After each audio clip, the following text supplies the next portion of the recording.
তাহলে এখানে কি হচ্ছে, অসংখ্য রশ্মি একসাথে এসে যখন একটা বিন্দুতে মিলিত হয় সেটাকে বলা হয়, কারণ আলোকিত পোর্শন দেখতে পাবে বাট এক্স্যাক্ট মোমবাতির শিখাটাকে দেখতে পাবে না। তাহলে এখান থেকে কি প্রমাণ হয়, হতে পারে বায়ু থেকে কাছে প্রবেশ করছে, অর্থাৎ ডিফারেন্ট মিডিয়ামে কিন্তু আলোক রশ্মির প্রবেশটা করছে। মানে তোমার প্রতিবিম্ব তোমার হাইটেরই না তৈরি হয়, নাকি তোমার থেকে উঁচু তৈরি হয়, হয় না তো?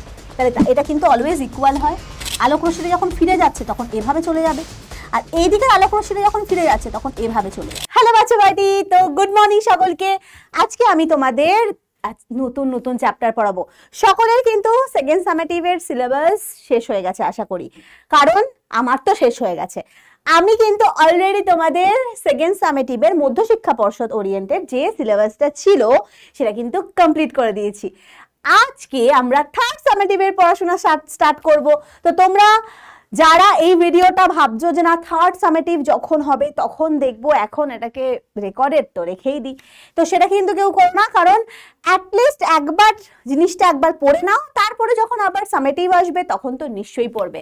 তো আজকে কিন্তু খুব ইন্টারেস্টিং চ্যাপ্টার। আজকে একদম দেখো, এই যে চ্যাপ্টারটা আলো বলে চ্যাপ্টার, এটা তোমরা ক্লাস 7-এ পড়েছো, 7 থেকে আবার ক্লাস 8-এ পড়ছো, আবার যখন তোমরা ক্লাস 10-এ যাবে তখন পড়বে, আবার যখন ক্লাস 12-এ যাবে তখন পড়বে। তারপরে যদি কেউ ফিজিক্সে অনার্স নাও বা যদি নিতে চাও আর কি, তখন তো আলো অপটিক্স বলে একটা আলাদাই জিনিস পড়বে, আলাদাই একটা পার্ট পড়ে যাবে অনার্সের। তাহলে বুঝতে পারছো যে এই চ্যাপ্টারটা কত ইম্পর্টেন্ট চ্যাপ্টার। কারণ আমাদের জীবনে যদি আলো না থাকে সবই তো অন্ধকার হয়ে যাবে, তো সেরকমই ফিজিক্সেও যদি আলো না থাকে বাকি সব অন্ধকার হয়ে যাবে। তো সেই জন্যই তো মানে ওই রবীন্দ্রনাথের গানটা এত ফেমাস যে আলোকে রে ঝর্ণা ধারায় ধুইয়ে দাও, আপনাকে সে লুকিয়ে রাখা ধুলায় ঢাকা, ধুইয়ে দাও আলোকে রে ঝর্ণা ধারায় ধুইয়ে দাও। এনিওয়ে, এবার তোরা বলবি যে হ্যাঁ ম্যাম এসেই পড়ানোর বদলে শুধু গানই করে। যাই হোক এই চ্যাপ্টারটা ভীষণ ইম্পর্টেন্ট, প্রচন্ড কনসেপচুয়াল। তোমরা অলরেডি ক্লাস 7-এ এটার কিছু বেসিক জিনিস শিখে ফেলেছো, যেমন আলো কাকে বলে, আলো এক প্রকার শক্তি, আলোর বিভিন্ন ধর্ম সম্পর্কে। আগের বার শুধুমাত্র আলোর প্রতিফলন ধর্মের সামান্য কিছুটা ছিল, তার থেকেও হচ্ছে আলোক উৎস সম্পর্কে তোমরা জেনেছো যে সপ্রভ বস্তু কোনগুলো, নিষ্প্রভ বস্তু কোনগুলো, আলোক রশ্মি কিরকম টাইপের হয়, আলোর কিছু বৈশিষ্ট্য পড়েছো যে আলোক রশ্মি সর্বদা সরল রেখায় চলে। ঠিক আছে, এই জিনিসগুলো তোমরা ক্লাস 7-এ কমপ্লিট করেছো। আজকে তাহলে ক্লাস 8-এ আমরা আলোর সম্পর্কে কি শিখবো। আমাদের কিন্তু আলোর বৈশিষ্ট্যের মধ্যে দুটো বৈশিষ্ট্য খুব ফেমাস, একটা হচ্ছে আলোর প্রতিফলন, একটা হচ্ছে আলোর প্রতিসরণ। আরো বৈশিষ্ট্য রয়েছে, আলোর বিক্ষেপণ রয়েছে, বিচ্ছুরণ রয়েছে, অপবর্তন রয়েছে, সমবর্তন রয়েছে, ব্যতিচার রয়েছে, অনেক কিছু রয়েছে আলোর মধ্যে। কিন্তু আমাদের কিছু আমরা তো এখনই সবকিছু পড়ে নেবো না, ক্লাস 12-এ আমরা অপবর্তন, সমবর্তন অর্থাৎ পোলারাইজেশন এই পার্টগুলো পড়বো।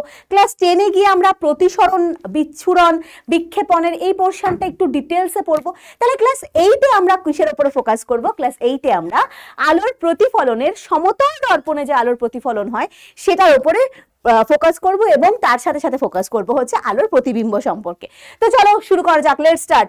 আর তোদের সেকেন্ড সামেটিভের পড়াশোনা কেমন চলছে আমাকে কিন্তু কমেন্টে জানাবি, অর্থাৎ তোদের সিলেবাস কমপ্লিট হয়েছে কিনা, আমার ভিডিওগুলো প্রত্যেকের কমপ্লিট দেখা হয়েছে কিনা, এই জিনিসগুলো কিন্তু কমেন্টে আমি চাই। আর আগের লাস্ট বোধহয় ভিডিও আমার প্রাকৃতিক ঘটনা তার বিশ্লেষণ গেছে, তো সেটার কিন্তু হাফ পোর্শনটা সঞ্জয় স্যার পড়িয়েছে, তো আমি কিন্তু সমস্ত কিছু বলে দিচ্ছি। আর অনেকে দেখলাম নোটস পিডিএফ করে পাগল করে দিচ্ছিস কমেন্টসে, তো তোদেরকে আমি প্রত্যেকটা ভিডিওর লাস্টে বলে দিই যে এই ভিডিওর যে নোটসটা অর্থাৎ ক্লাস নোটসটা কিন্তু ইউটিউবে তোমরা পাবে না, তার জন্য তোমাদের যেতে হবে পিডাব্লিউ অ্যাপে গিয়ে নিজেদের ফোন নাম্বার দিয়ে সেটাকে লগ ইন করবে বা রেজিস্টার করবে, এবং তারপর এরকম নির্মাণ বাংলা যে নামটা রয়েছে ক্লাস 8 এই নামে সার্চ করবে পিডাব্লিউ অ্যাপে।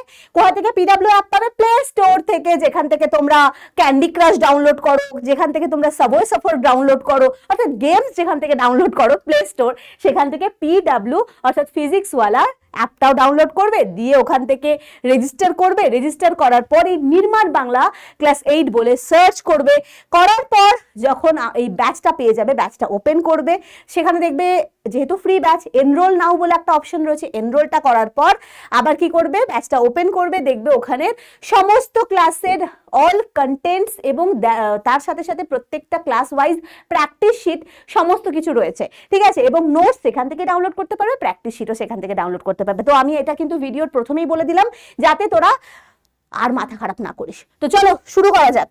আজ আজ আমরা পড়েগা কি, আজকে আমরা আলোর সম্পর্কে পড়ব। আলোর যে বিশেষ ধর্ম সেটা হচ্ছে প্রতিফলন, রিফ্লেকশন অফ লাইট, সেটা সম্পর্কে পড়ব।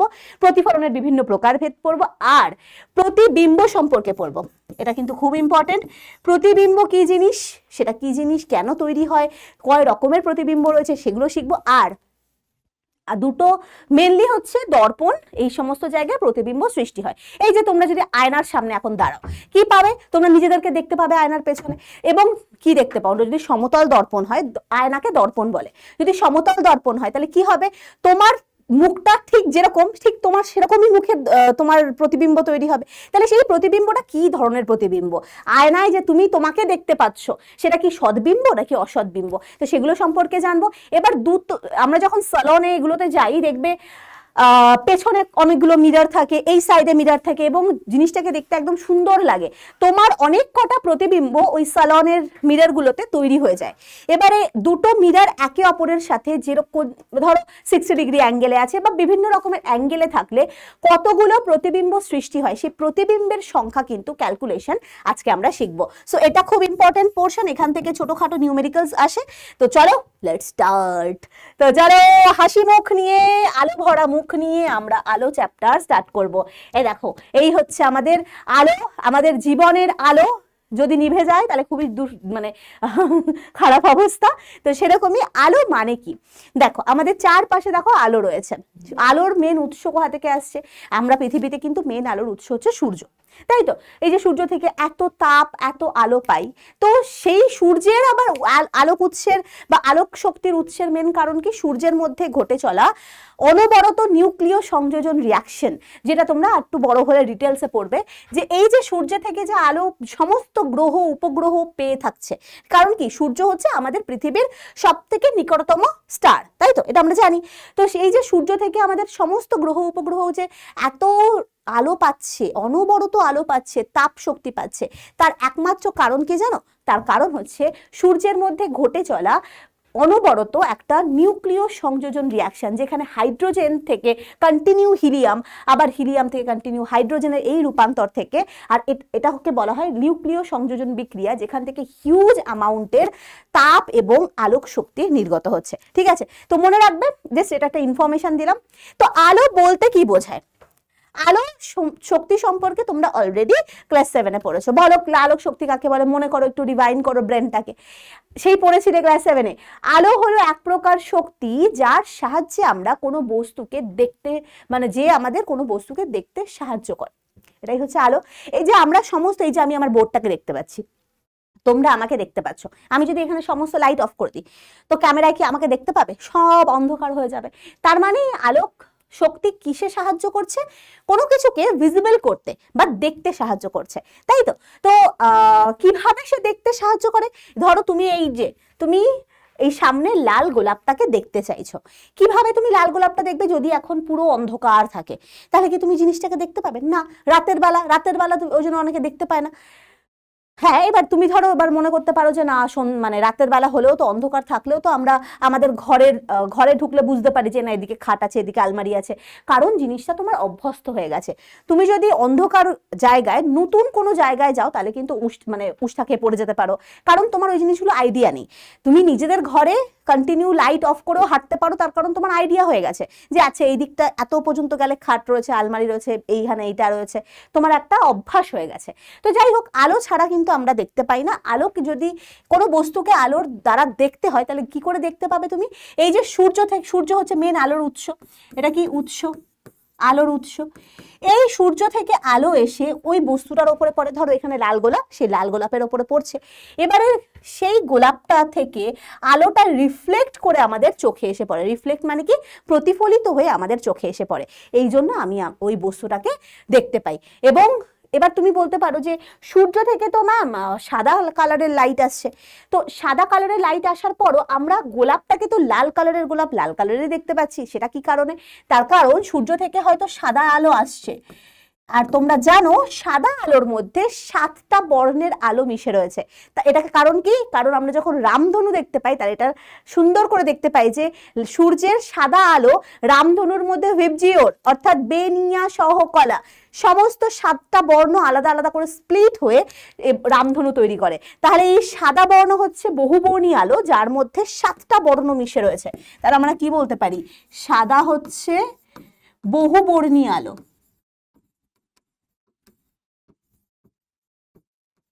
এর মধ্যে মিশে থাকে 7টি বর্ণের আলো। এই 7টা বর্ণ কি তোমরা জানো?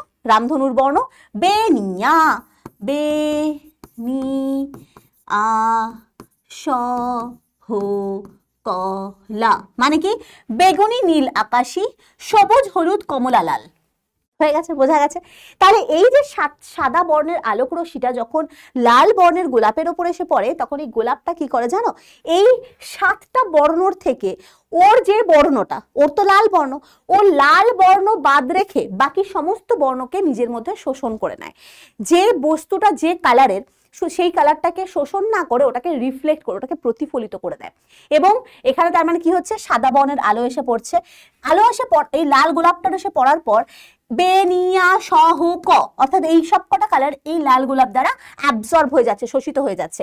এবং শুধুমাত্র লাল কালারটা এই তোমার লাল গোলাপ দ্বারা এরকম ভাবে রিফ্লেক্ট হয়ে আমাদের চোখে এসে পড়ছে। ঠিক আছে? এই জন্য আমরা গোলাপটাকে কালারফুল দেখতে পাচ্ছি এবং জিনিসটাকে দেখতে পাচ্ছি। আর এটা তার মানে কোনো বস্তু কেন দৃশ্যমান হয়? তার কারণ হচ্ছে প্রতিফলন। প্রতিফলনের কারণেই কিন্তু কোনো বস্তু কিন্তু দৃশ্যমান হয়ে থাকে। বোঝা গেছে? তাহলে কারোর কোনো অসুবিধা নেই। ওকে, তাই আলো এক প্রকার শক্তি। মাথায় রাখবে কি? আলো হচ্ছে এক প্রকার শক্তি, যেটা দেখো সূর্য থেকে যে শক্তিটা আসছে সেটাই তো আলোক শক্তি। এবার এই আলোক শক্তি উৎপন্ন কি করে হচ্ছে জানো? সূর্যের মধ্যে ঘটা নিউক্লিয় রিয়াকশনের কারণে। তার মানে ওই যে রাসায়নিক শক্তিটা রূপান্তরিত হচ্ছে আলোক শক্তিতে। তাহলে এই যে সূর্যের মধ্যে যে অধিক পরিমাণে আলোক রশ্মি মানে নির্গত হচ্ছে, তো সূর্যে ঘটা নিউক্লিয় সংযোজন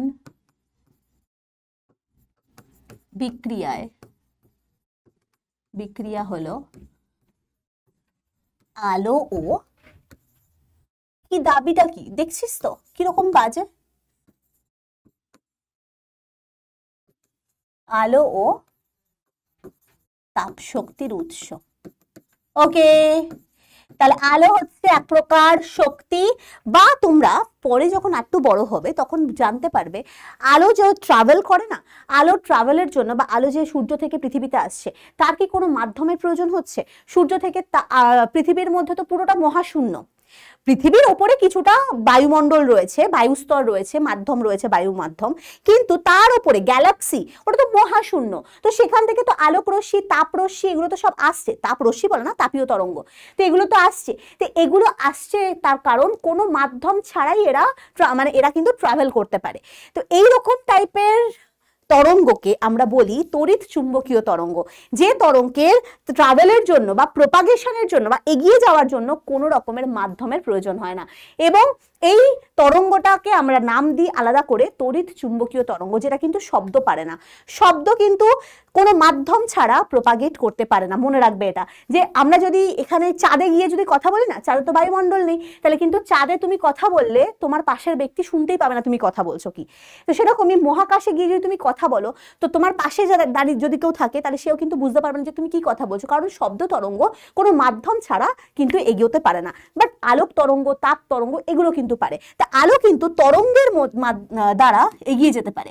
তাহলে আমরা লিখতে পারি যে লেখা আছে আলোর চলাচলের জন্য কোনো মাধ্যমের প্রয়োজন হয় না। তাই আলোকে আমরা কি বলি? তাই আলোকে আমরা বলি তড়িৎ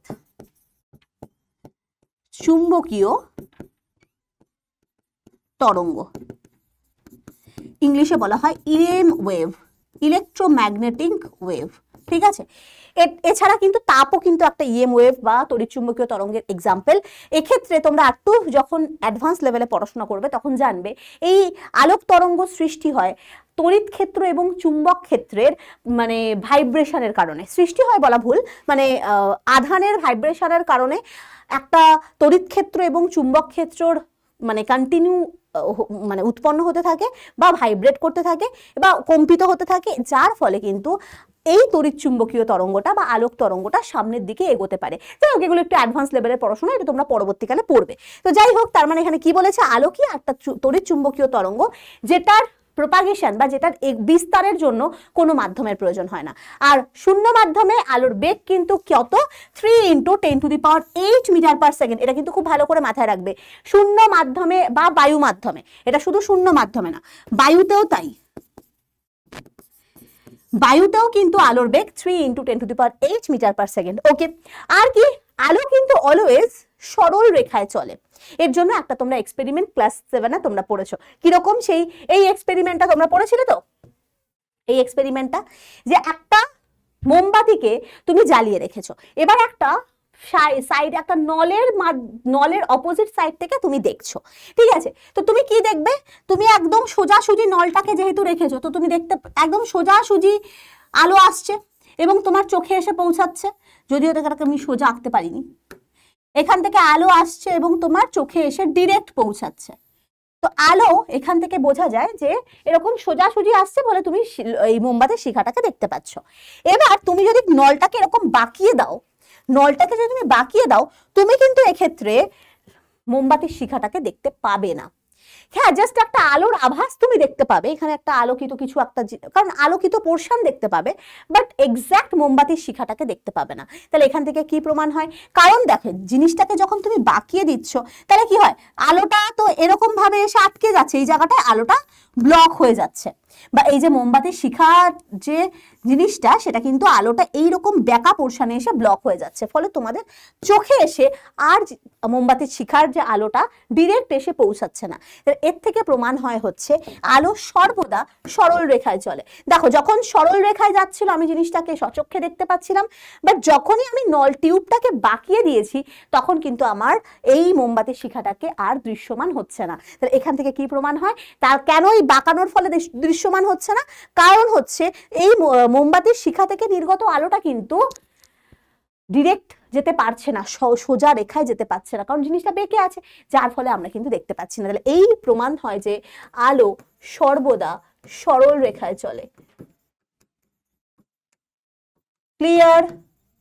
বুঝেছো? বুঝছো কি বুঝছো না? ওকে, আচ্ছা, এবারে আমরা ক্লাস 7-এর কিছু রিক্যাপ করে নেব। মনে আছে নিশ্চয়ই যে ক্লাস 7-এ আমরা পড়েছিলাম আলোর কিছু উৎস সম্পর্কে। দু রকমের উৎস হয়, একটা হচ্ছে সপ্রভ বস্তু, মানে একটা হচ্ছে লুমিনিয়াস অবজেক্ট, একটা হচ্ছে নন লুমিনিয়াস অবজেক্ট, মানে দু ধরনের বস্তু হয় আলোক উৎস বলতে।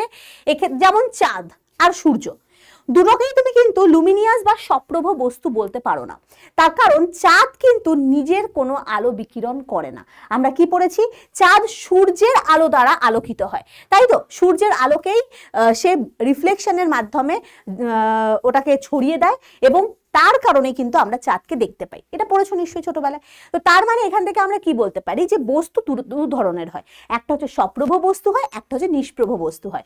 সপ্রভ, স মানে কি নিজের, প্রভ মানে কি প্রভা, তাহলে যার নিজের প্রভা আছে তাদেরকে বলা হয় সপ্রভ বস্তু। যেমন কি, যেমন সূর্য, টিউবলাইট, টর্চ, এদের নিজের প্রভা রয়েছে, অর্থাৎ সব প্রভা রয়েছে, তাই বলা হয় এটাকে সপ্রভ বা লুমিনিয়াস অবজেক্ট। ঠিক আছে, যারা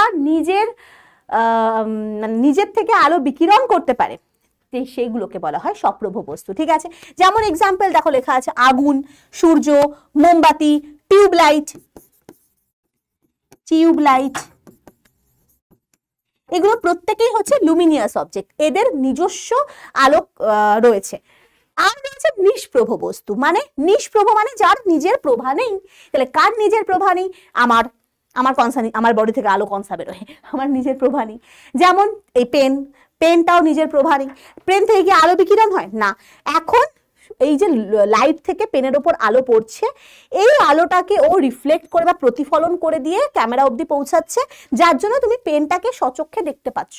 ঠিক আছে, তুমি যেই না টিউব লাইটের আলোটা নিভিয়ে দেবে, তাহলে কিন্তু এই পেনটা অন্ধকারে আর একে তো কালো কালার, আরো বোঝা যাবে না। তাহলে এখান থেকে আমরা কি বুঝতে পারছি যে বস্তু দু ধরনের হয়, সপ্রভ আর নিষ্প্রভ। নিষ্প্রভ বস্তুর এক্সাম্পল কি? চাঁদ। চাঁদ কেন আসে না আমার ঘরে। চাঁদ এটা কি? সূর্যের আলো দ্বারা সে আলোকিত হয়। চাঁদ কিন্তু সূর্যের আলো দ্বারা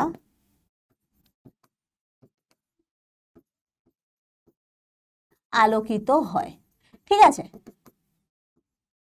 এবার তুমি বলতে পারো দিনের বেলা তাহলে চাঁদ দেখা যায় না, কারণ দিনের বেলা সূর্যের আলোটাই এত ভাস্ট যে চাঁদকে আর সেই সময় দেখা যায় না। ঠিক আছে, এছাড়া চেয়ার টেবিল সমস্ত কিছু হচ্ছে যাদের নিজস্ব আলো বিকিরণ করার ক্ষমতা নেই।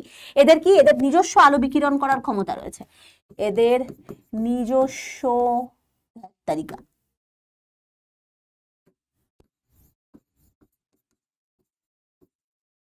আলো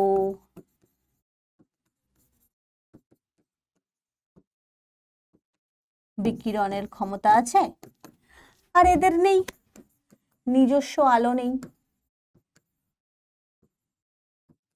এরা সপ্রভ বস্তুর আলো দ্বারা আলোকিত হয়। ঠিক আছে, তাহলে আমি এত কিছু লেখা আছে না, এটা জাস্ট রিক্যাপ পোর্শন, অর্থাৎ ক্লাস 7 এর জিনিস। আচ্ছা, ক্লাস 7 এ আমরা আলোক রশ্মি সম্পর্কে পড়েছিলাম।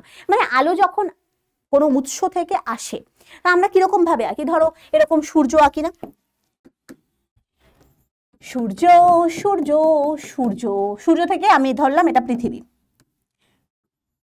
আমরা সবসময় কিভাবে আঁকি?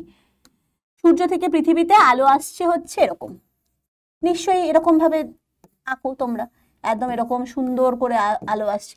এই যে আলোক রশ্মিটা এই যে আসছে, এই যে এক একটা আমি রেখার সাহায্যে জিনিসটাকে এঁকেছি, এগুলোকে বলা হয় আলোক রশ্মি।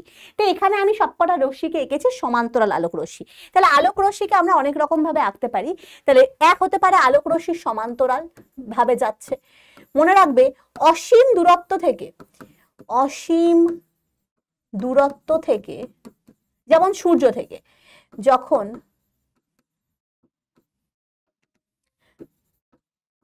আলো আসে তা সমান্তরাল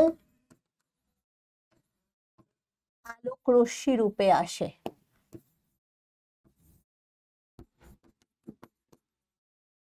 ক্লিয়ার? এই জন্যই কিন্তু আমরা এখানে এঁকেছি সূর্য থেকে, সূর্য তো অসীম দূরে, সূর্য থেকে যখন আলোক রশ্মি আসছে তখন সেটা সমান্তরাল ভাবে আসছে। ঠিক আছে, আরেকটা ধরনের রশ্মি হয় যেটাকে আমরা বলি অভিসারী রশ্মি।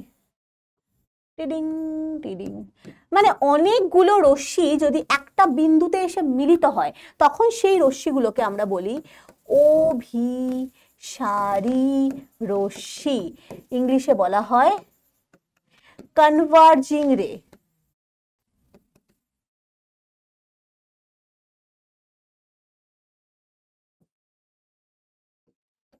তাহলে এখানে কি হচ্ছে? অসংখ্য রশ্মি একসাথে এসে যখন একটা বিন্দুতে মিলিত হয় সেটাকে বলা হয় কনভার্জিং রে।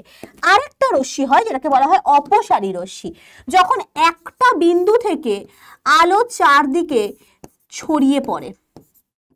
আর সবসময় মনে রাখবে আলোক রশ্মিকে কিন্তু অ্যারোর সাহায্যে আঁকবে, অ্যারোটা যাতে এইভাবে রিপ্রেজেন্ট হয় যে একদিক থেকে আরেক দিকে আলো আসছে, উৎস থেকে যেদিকে আলোটা যাচ্ছে সেদিকে কিন্তু তুমি আলোর ডাইরেকশনটা অ্যারোর মাধ্যমে দেবে। তো এটাকে আমরা বলবো অপসারী রশ্মি। ঠিক আছে, এটাকে বলা হয় ডাইভার্জিং রে। ওকে, একটা বিন্দু থেকে যখন আলো চারপাশে ছড়িয়ে যায় সেই রশ্মিগুলোকে আমরা বলি ডাইভার্জিং রে বা অপসারী রশ্মি। ক্লিয়ার? তাহলে আলোক রশ্মি সম্পর্কে এগুলো হচ্ছে বেসিক কিছু আইডিয়া। আচ্ছা, এবারে আমরা আলোর বেশ কিছু ধর্ম সম্পর্কে জানবো। তো আলোর কি কি ধর্ম রয়েছে? দু রকমের আলো ধর্ম দেখায়, এক হচ্ছে কণা ধর্ম, আরেকটা হচ্ছে তরঙ্গ ধর্ম।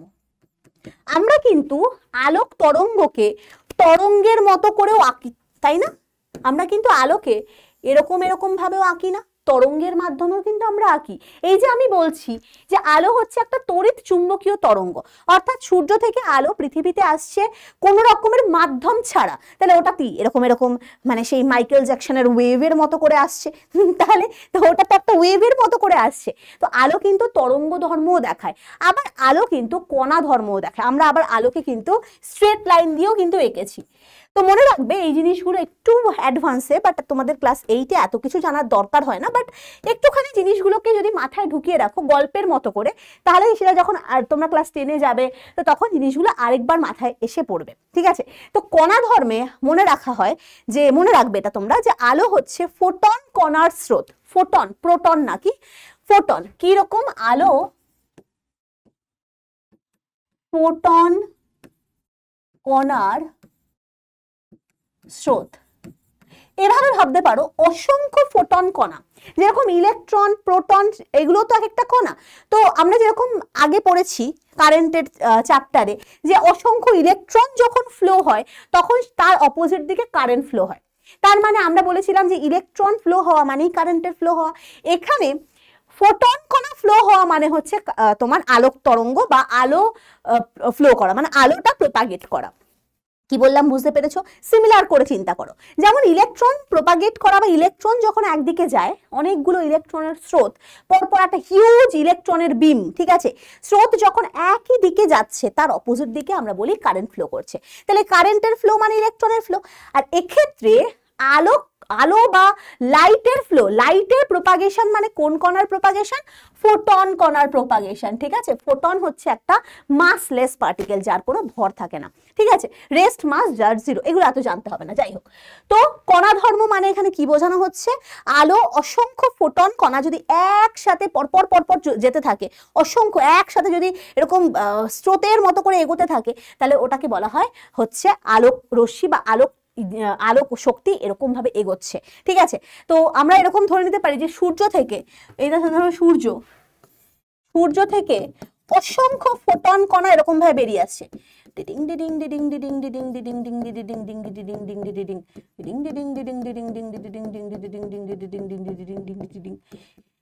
এসব অসংখ্য ফোটন কণা পৃথিবীর দিকে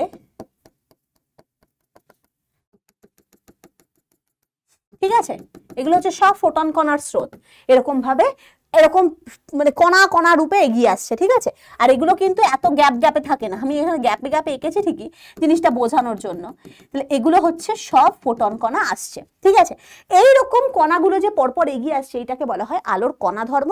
আর যখন আলো আবার কিন্তু কোনো কোনো সময় তরঙ্গের মতো কোনো মানে তার বৈশিষ্ট্য শো করে, তো তখন ওটা তরঙ্গ ধর্ম বলা হয়। তো এই কারণে বলা হয় আলোর দ্বৈত সত্তা রয়েছে। দ্বৈত না, আবার দ্বৈত না, দ্বৈত মানে দু রকমের, দ্বৈত সত্তা রয়েছে। দ্বৈত মানে কি? দুই, এটা মানে হচ্ছে দুই। আলোর দুটো সত্তা রয়েছে, একটা হচ্ছে কণা, একটা হচ্ছে তরঙ্গ। মানে আলো দু রকম ভাবেই আসতে পারে, এক হচ্ছে কণা রূপে আসতে পারে, আরেকটা হচ্ছে তরঙ্গ রূপে আসতে পারে। ঠিক আছে? এটা আলোর নিজের মর্জি মতো আসে। তো তো এই জন্যই দুটো রকমের বৈশিষ্ট্য থাকার কারণে আলোটাকে বলা হয় আমাদের দ্বৈত সত্তা। দ্বৈত বলছি না কিন্তু, দ্বৈত সত্তা। ওকে, বোঝা গেছে? একটু জিনিসগুলোকে অ্যাডভান্স লেভেলে পড়ো এখন থেকেই, যাতে একটা টাইম পর তোমাদের জিনিসগুলো অনেক ইজি লাগে। এবার আমাদের তরঙ্গ ধর্ম সম্পর্কে ক্লাস 12-এ রয়েছে, আমরা এই পোর্শনটা ক্লাস 12-এ গিয়ে পড়বো। ঠিক আছে? কণা ধর্মটাই হচ্ছে আমরা এখন বিশেষ করে জোর দেব। তো কণা ধর্মের কিছু মানে কিছু ধর্ম দেখায়। কণা ধর্মের কিছু অ্যাপ্লিকেশন কি? আলো, প্রতিফলন, মানে ধরো এরকম কণাগুলো এসে পড়ছে, তো এখানে তুমি একটা ধরো মিরর দিয়ে রেখেছো, এখানে তুমি একটা এই জায়গাটায় তুমি একটা এরকম আয়না দিয়ে রেখেছো, মিরর। তাহলে কি হবে? কণাগুলো কি করে, দাও অন্য জায়গায় দেখাচ্ছি, এখানটা দেখাচ্ছি না, মানে ঘিজিমিজি হয়ে যাবে। ধরো এরকম একটা মিরর রয়েছে, আয়না। সবসময় আয়নার পেছনে কোটিং দেবে, এরকম যে জিগ জিগ জিগ জিগ দেওয়া হয়, ওটা মানে হচ্ছে আয়নার পেছনে কোটিং। অর্থাৎ যদি স্বচ্ছ বস্তু হয়, অর্থাৎ যদি আয়নাটার পেছনে কোটিংটা না থাকে, তাহলে কিন্তু আলোক রশ্মি একদম ওটাকে ট্রাভেল করে ট্রান্সমিট করে চলে যাবে, মানে ওটাকে ভেদ করে বেরিয়ে যাবে। ঠিক আছে, এই কোটিংটা কিন্তু প্রতিফলনের জন্যই দেওয়া হয়, যাতে আলোক রশ্মিটা ধাক্কা খায় এবং সেটা অন্য প্রান্তে বা অন্য দিক পরিবর্তন করে যেতে পারে। তো ধরো এরকম ফোটন কণা আসছে, এই যে ধাক্কাটা খেলো, ধাক্কাটা খাওয়ার পর সেটা নিজের দিক পরিবর্তন করে টিং করে চলে গেল। এই যে বৈশিষ্ট্যটা দেখতে পাচ্ছিস নিশ্চয়ই, আশা করি। তো এই যে বৈশিষ্ট্যটা, এটাকে বলা হয় আলোর প্রতিফলন। এছাড়াও আলো কিন্তু কণা ধর্মের আরেকটা বৈশিষ্ট্য দেখায়, সেটা হচ্ছে আলোর প্রতিসরণ। আলোর প্রতিসরণটা আমরা নেক্সট ক্লাসে শিখবো। যখন মনে রাখবে এখানে তো আলো প্রতিফলিত হয়ে যেভাবে আসছে, ঠিক তার দিকটা পরিবর্তন করে সেই মাধ্যমেই ফিরে যাচ্ছে, মানে বায়ু মাধ্যম থেকে ধর আসছিল, বায়ু থেকে আসছিল, ধাক্কাটা খাওয়ার পর বায়ুতেই ফিরে যাচ্ছে। প্রতিসরণ ব্যাপারটা কিন্তু একটু আলাদা, যেখানে আলোক রশ্মি বায়ু থেকে জলে প্রবেশ করছে, হতে পারে বায়ু থেকে কাচে প্রবেশ করছে, অর্থাৎ ডিফারেন্ট মিডিয়ামে কিন্তু আলোক রশ্মির প্রবেশটা করছে, এবং সেক্ষেত্রে আরো বেশ কিছু ফিচার্সে দেখায়, সেটা আমরা নেক্সট ক্লাসে পড়বো। তো আমাদের আজকের মেন টপিক হচ্ছে আলোর প্রতিফলন সম্পর্কে জানা। এছাড়াও কিন্তু কণা ধর্মের আরো বিশেষ কিছু বৈশিষ্ট্য রয়েছে, আমি আমাদের সিলেবাসে এখন এই দুটোই রয়েছে, তাই আমি এই দুটোই লিখলাম। বোঝা গেছে তাহলে? তো চলো শুরু করা যাক আলোর প্রতিফলন কি জিনিস। ছবি তো কিছুটা আমি আইডিয়া দেখিয়ে দিয়েছি। প্রতিফলন মানে কি? প্রতিফলিত হওয়া মানে ধর এরকম, ধর আমি এখান থেকে যাচ্ছি, ঠিক আছে, আমি এখান থেকে দেখাচ্ছি, আমি এই যে এরকম ভাবে গেলাম, ডিং ডিং ডিং ডিং দিয়ে এই বোর্ডে গিয়ে ধাক্কা খেয়ে গেছি। ধাক্কাটা খেয়েই আমাকে কি করতে হবে? আমার এইভাবে আমি আবার বেরিয়ে চলে যাচ্ছি। ঠিক আছে, তার মানে আমি কি করলাম? আমি আসলাম, এই যে আসলাম, বোর্ডে ধাক্কা খেলাম, দিয়ে আমার দিকটা পরিবর্তন করে আমি কিন্তু বেরিয়ে চলে গেলাম। কি বললাম? সরি, এক্সকিউজ মি, সরি, এগুলো টুকটাক হতে থাকে। যাই হোক, যেটা বলছিলাম, তাহলে প্রতিফলন মানে কি? মানে ধরো একটা প্রতিফলককে, সেটা হতে পারে আয়না, সেটা হতে পারে এই যে দেয়াল, যে কোনো প্রতিফলক, যে কোনো বাধা থাকতে হবে, মেন কথা। হ্যাঁ, আয়না বা কোনো স্মুথ সারফেসে বা স্বচ্ছ চকচকে সারফেসে প্রতিফলনটা খুব ভালো হয়। ঠিক আছে, মানে আলোর প্রতিফলনটা সেখানে অনেক প্রমিনেন্ট হয়, অনেক সুন্দর হয়, যার কারণে যে ওই সমতল দর্পণ বা কোনো দর্পণে কিন্তু মনে রাখবে প্রতিফলনের দ্বারা সৃষ্ট প্রতিবিম্ব অনেক স্পষ্ট হয়। কিন্তু দেয়াল, রাস্তা, টেবিল, এই সমস্তটাও কিন্তু এক একটা প্রতিফলক তল, বা এগুলোও কিন্তু এক একটা বাধা, অর্থাৎ আলোর গতিপথে সেগুলোও কিন্তু বাধা সৃষ্টি করছে। বাট এই বাধাগুলো কিন্তু, তাহলে কি আমরা দেয়ালে প্রতিফলন দেখতে পাই, নিজেদের ছবি মানে নিজেদের প্রতিবিম্ব দেখতে পাই? আলো কিন্তু দেয়ালেও মানে গিয়ে প্রতিফলিত হয়ে ধাক্কা খেয়ে চলে যাচ্ছে, কিন্তু সেক্ষেত্রে যেহেতু দেয়ালটা অনেক রাফ সারফেস হওয়ার কারণে আলোটাকে এসে স্ক্যাটার করে দেয়, মানে চারদিকে ছড়িয়ে দেয়। এটাকে বলা হয় বিক্ষিপ্ত প্রতিফলন। আসছি আমরা, তাহলে প্রতিফলন মানে কি? একটা আমাকে প্রথম কথা, প্রতিফলন হওয়ার জন্য আমাকে একটা প্রতিফলক তল, আয়না দরকার, বা মেনলি আমরা এখানে আয়না নিয়ে কাজ করছি। তাহলে আমরা একটা আয়না নেব, আয়নার পেছনে আমরা অ্যালুমিনিয়াম অক্সাইডের এরকম পেছনে কোটিং দিয়ে দেব, যাতে আলোক রশ্মিটা, যদি আলোক রশ্মিটা ধরো আমরা খালি আয়নায় এরকম একটা কাঁচে দিয়ে নিয়েছি, তাহলে কি হবে বলো তো? এরকম আলো আসবে, বলবে আহা হা হা, এ তো খোলা রাস্তা, চলো চলে যাই, এরকম ভাবে চলে যাবে। ঠিক আছে, তাই জন্যই কিন্তু, যাতে ও না যেতে পারে, তাই জন্যই আমরা এর পেছনে একটা কোটিং মেরে দিই। এবার কি করছে? আলোক রশ্মি গুচ্ছ, আমি একটা রশ্মি দিয়ে দেখাচ্ছি। আলোক রশ্মি এরকম সোজা, আমরা সবসময় সরল রৈখিক আঁকবো আলোক রশ্মিকে, ঠিক আছে, এরকম সোজা ভাবে এসে আয়নার ওপর এসে পড়ছে, পড়ার পর ধাক্কা খেলো, ধাক্কা খেয়ে কি হবে? সে তার নিজের দিকটা পরিবর্তন করে সেই যে মাধ্যম থেকে আসছিল, কোন মাধ্যম দিয়ে আসছিল? বায়ু মাধ্যম থেকে আসছিল, যে মাধ্যম থেকে আসছিল জাস্ট দিকটা পরিবর্তন করে কিন্তু সে তার নিজের সেম মাধ্যমেই ফিরে চলে যায়। এই বৈশিষ্ট্যটাকে বলা হয় আলোর প্রতিফলন। ঠিক আছে, আচ্ছা, এবারে খেয়াল করো, এখানে কিছু কিছু রশ্মিগুলোর আমরা নামকরণ দেব। ফার্স্ট অফ অল আমরা মিররটাকে নাম দিই এক্স ওয়াই। এক্স ওয়াই হচ্ছে কি? প্রতিফলক তল।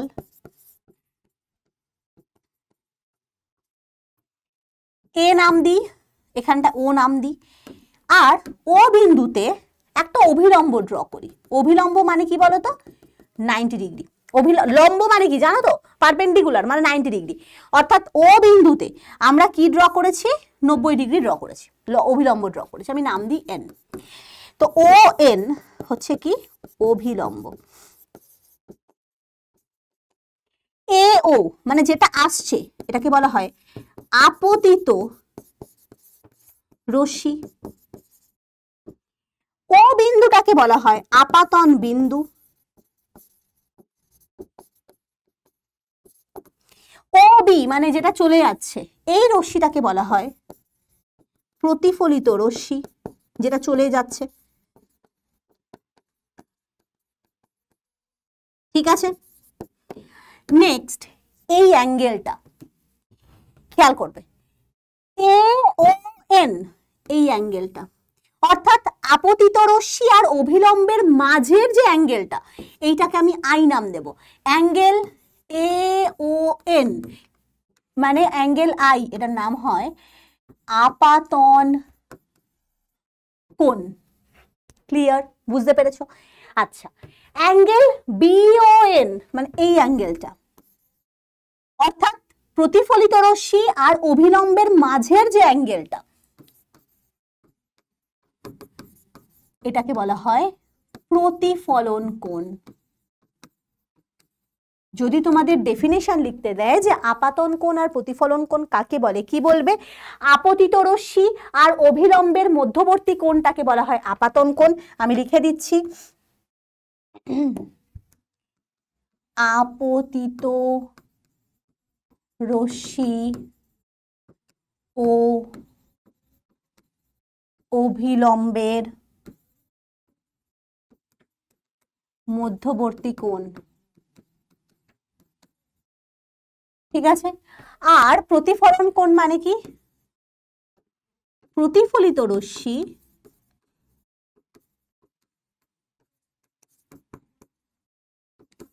ও অভিলম্বের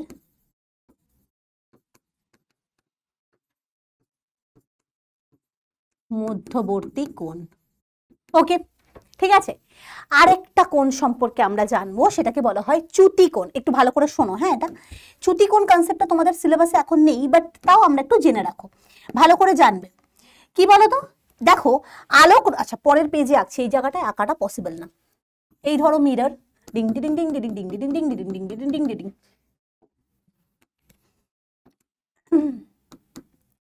আজা চলা যা। অভিলম্বকে আমরা ডটেড করে আঁকি, A X Y I, B I আর আরেকটা আমি কি বললাম, চ্যুতি কোণ, সেটা কি জানো? আচ্ছা, আলোক যদি এই প্রতিফলক তলটা না থাকতো তাহলে কি হতো? আলো চুপচাপ বেরিয়ে চলে যেত না, একদম সোজা বেরিয়ে চলে যেত। তাহলে ওর চলে যাওয়ার পথটা কিরকম থাকতো? এরকম সোজা চলে যেত। এই এতটা না গিয়ে ও প্রতিফলক তলটা বা মিররটা থাকার জন্য কতটা অ্যাঙ্গেলে বলো তো সরে বেঁকে গেল? একদম সোজা চলে যাওয়ার কথা ছিল, তা না গিয়ে ওই এতটা অ্যাঙ্গেলে ও ঘুরে গেছে। তো এই পুরো অ্যাঙ্গেলটাকে বলা হয় অ্যাঙ্গেল ডেল্টা, যেটাকে বলা হয় চ্যুতি কোণ। কি বললাম বুঝতে পেরেছো? এই অ্যাঙ্গেলটাকে বলা হয় চ্যুতি কোণ। ক্লিয়ার? চলো, তাহলে আমরা প্রতিফলনের ডায়াগ্রাম একদম পুরোপুরি বুঝতে পেরেছি। আবার চ্যুতি কোণের কনসেপ্টটা বলে দিচ্ছি, যে সোজাসুজি চলে যাওয়ার কথা ছিল, তা না গিয়ে যতটা পুরো বেঁকে গেল, ও এইভাবে না গিয়ে, দেখ আমি ধর সোজাসুজি যাচ্ছি, ধাক্কা খাওয়ার পর আমি এই এতটা বেঁকে গেলাম, কতটা বেঁকলাম বলতো? 90 ডিগ্রি বেঁকলাম।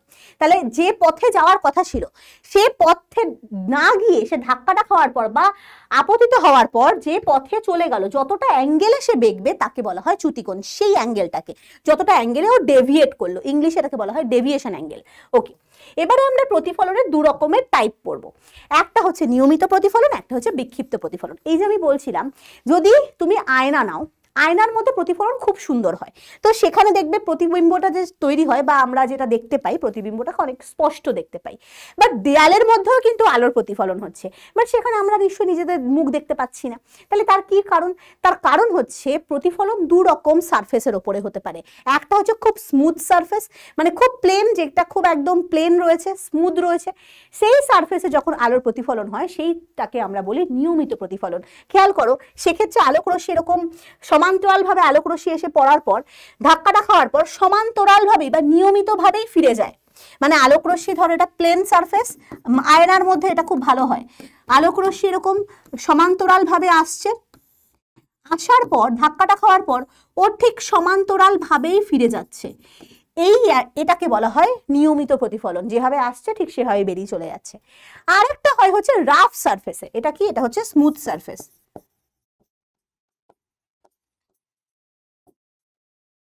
আরেকটা যেটা হয় হচ্ছে দেয়ালের মধ্যে যেটা হয়, দেখো খেয়াল করো এখানে পুরো একদম ঘিজি ঘিজি ঘিজি ঘিজি ঘিজি ঘিজি ঘিজি ঘিজি রয়েছে, মানে এটা কি রাফ সারফেস। এখানে কি হচ্ছে, সমান্তরাল আলোক রশ্মি পড়ার পর সেটা স্ক্যাটার হয়ে যাচ্ছে, দেখো চারপাশে এরকম চারদিকে ছড়িয়ে যাচ্ছে। কারণ কি, রাফ সারফেসের উপরে এসে পড়ছে যে চারদিকে ওটাকে স্ক্যাটার করে দিচ্ছে বা ছড়িয়ে দিচ্ছে। এইটাকে বলা হয় বিক্ষিপ্ত প্রতিফলন বা বিক্ষিপ্ত হয়ে যাওয়া। ঠিক আছে, তার প্রতিফলন কিন্তু দু রকমের, একটা দেখতে পাচ্ছি নিয়মিত, আর বিক্ষিপ্তটাও আমি এঁকে দিই। ধরো এরকম রাফের মধ্যে এসে পড়ছে আলোক রশ্মি, ধরো সমান্তরাল ভাবে আলোক রশ্মি এসে পড়লো, কিন্তু যখন সে বেরোচ্ছে এটা এদিকে যাচ্ছে, এটা এদিকে যাচ্ছে, এটা হচ্ছে ধরো এদিকে যাচ্ছে, এরকম ভাবে চারদিকে স্ক্যাটার করে যায়। এইটাকে বলা হয় বিক্ষিপ্ত প্রতিফলন। ঠিক আছে, এবারে আমরা আলোর প্রতিফলনের দুটো সূত্র শিখব। প্রতিফলন দুটো সূত্র অলওয়েজ মেনে চলে। কি কি সূত্র? প্রথম সূত্র কি এঁকেছিলাম আমি, খেয়াল করো, এই যে আপতিত রশ্মি এঁকেছিলাম, আমরা এঁকেছিলাম আপতিত রশ্মিকে, আমরা এঁকেছিলাম প্রতিফলিত রশ্মিকে, আর আমরা এঁকেছিলাম অভিলম্বকে।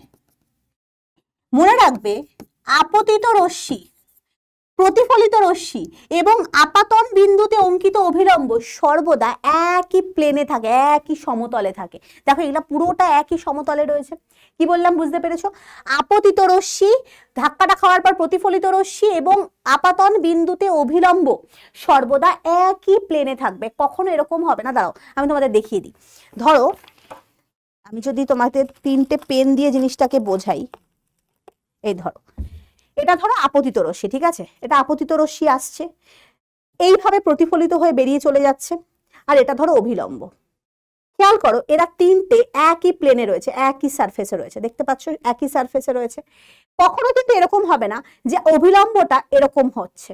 দেখো অভিলম্বটা এখন আর একই সারফেসে নেই, দেখতে পাচ্ছ এই দুটো জাস্ট একই সারফেসে রয়েছে, আমার হাতটা হচ্ছে সেই প্লেনটা, আর অভিলম্বটা কিন্তু আমার আমার হাতের প্লেনে নেই। এরকম কিন্তু কখনো এটা ঘটবে না, সবসময় ঘটনা এরকম ঘটবে যে সবসময় সব আপতিত রশ্মি, প্রতিফলিত রশ্মি এবং আপাতন বিন্দুতে অভিলম্ব সর্বদা একই সমতলে থাকবে। এটা হচ্ছে আমাদের প্রথম সূত্র প্রতিফলনের।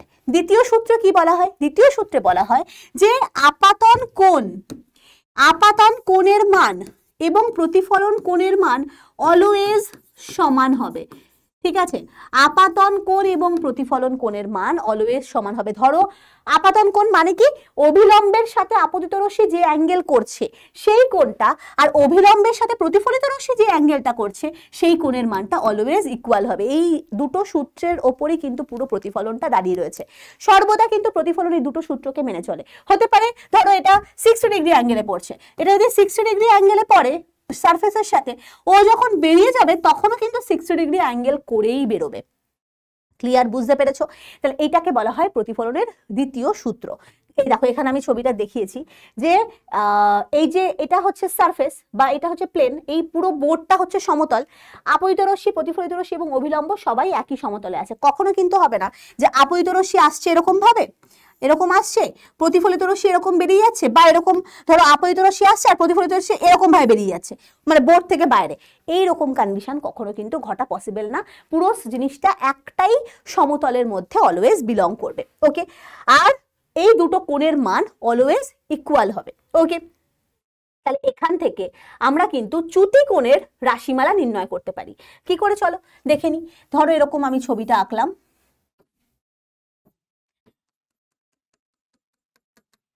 এইভাবে আলোক রশ্মি আসছে, তোমরা একটু স্কেল দিয়ে আঁকার চেষ্টা করবে যাতে ইকুয়াল হয়। ঠিক আছে, আই, এটা আর। ঠিক আছে, এবার আমি বলেছিলাম কি চ্যুতিকোণ কোনটা, যে পথে চলে যাওয়ার কথা ছিল, মানে এ পথে চলে যাওয়ার কথা ছিল, তা না গিয়ে এতটা অ্যাঙ্গেলেও বেঁকে যাচ্ছে, এই পুরো অ্যাঙ্গেলটাকে আমরা বলেছিলাম চ্যুতিকোণ। ওকে, আমরা এখানে চ্যুতিকোণের ফর্মুলাটা বার করব। খেয়াল করো, ভালো করে খেয়াল করবে। চ্যুতিকোণ মানে এখানে আমরা নাম দিয়ে দিই সি। আমরা কি বার করতে চাইছি? সিওবি, এই পুরো কোণের ফর্মুলাটা বার করতে চাইছি। কি করে বার করব?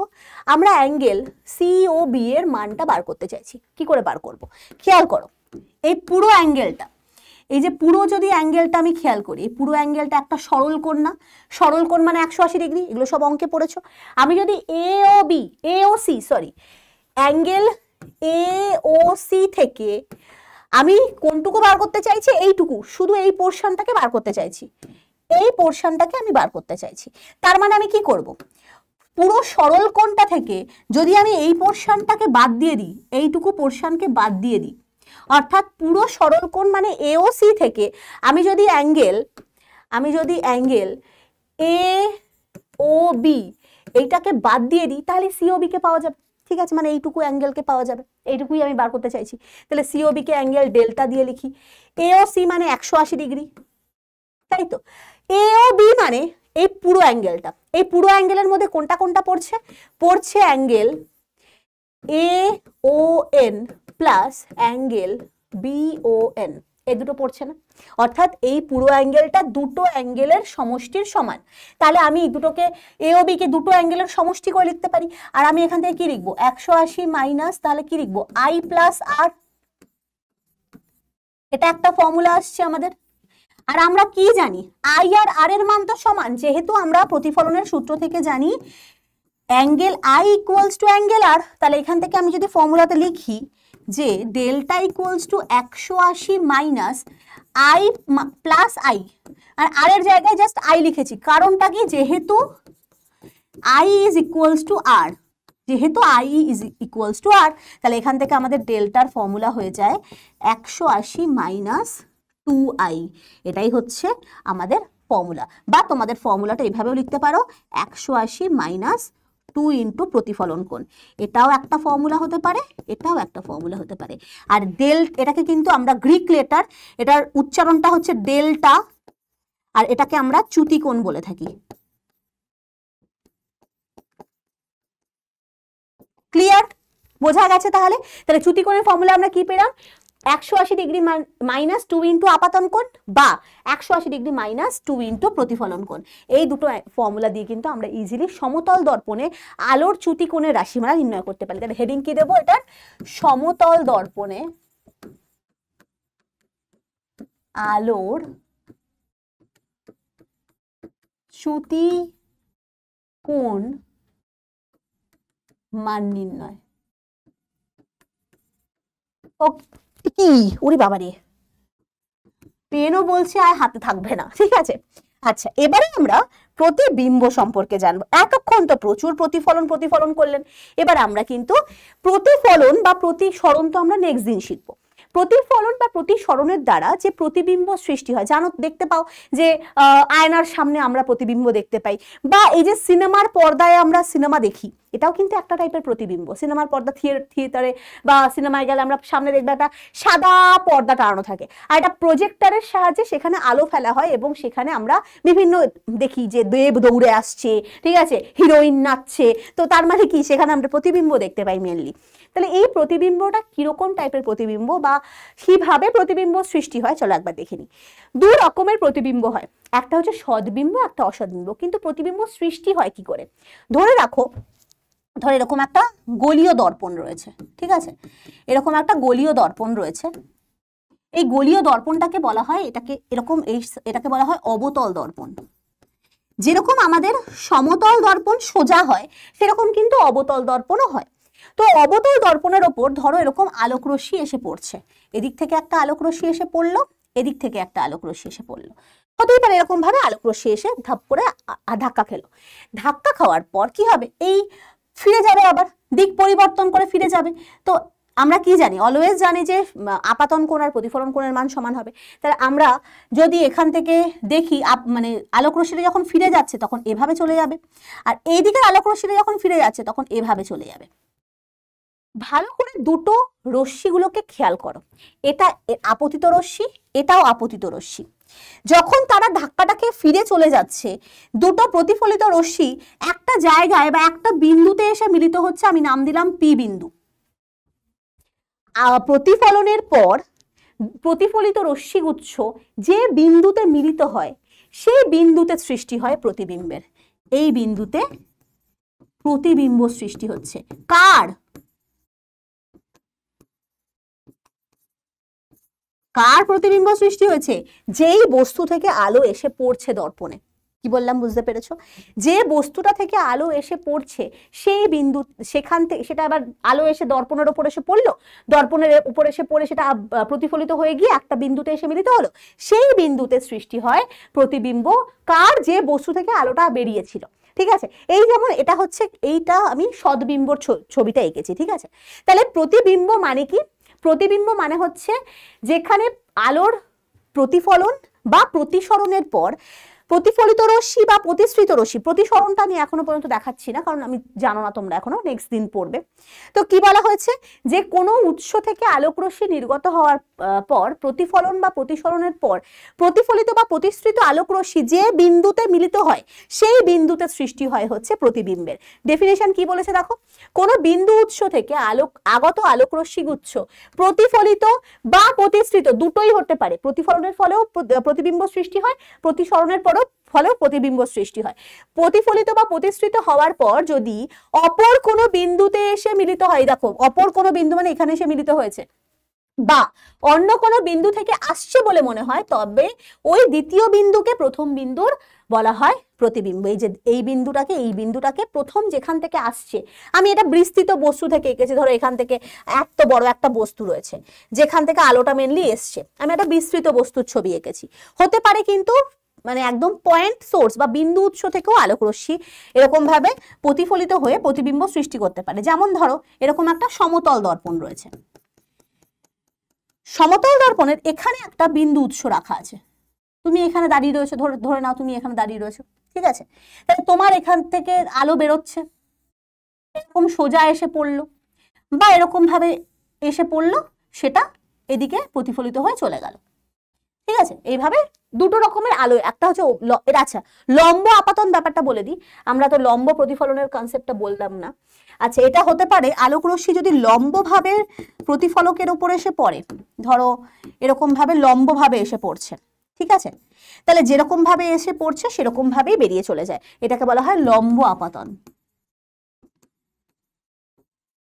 ঠিক আছে, লম্ব আপাতনের কেসটা কি, যে যদি ধরো একদম লম্বালম্বি ভাবে বা অভিলম্ব বরাবর যদি কোনো আলোক রশ্মি এসে দর্পণের উপর এসে পড়ে, সেটা ধাক্কাটা খেয়ে আবার নিজের পথটাকে রিট্রেস ব্যাক করে, আবার সেই পথেই ফিরে যায়।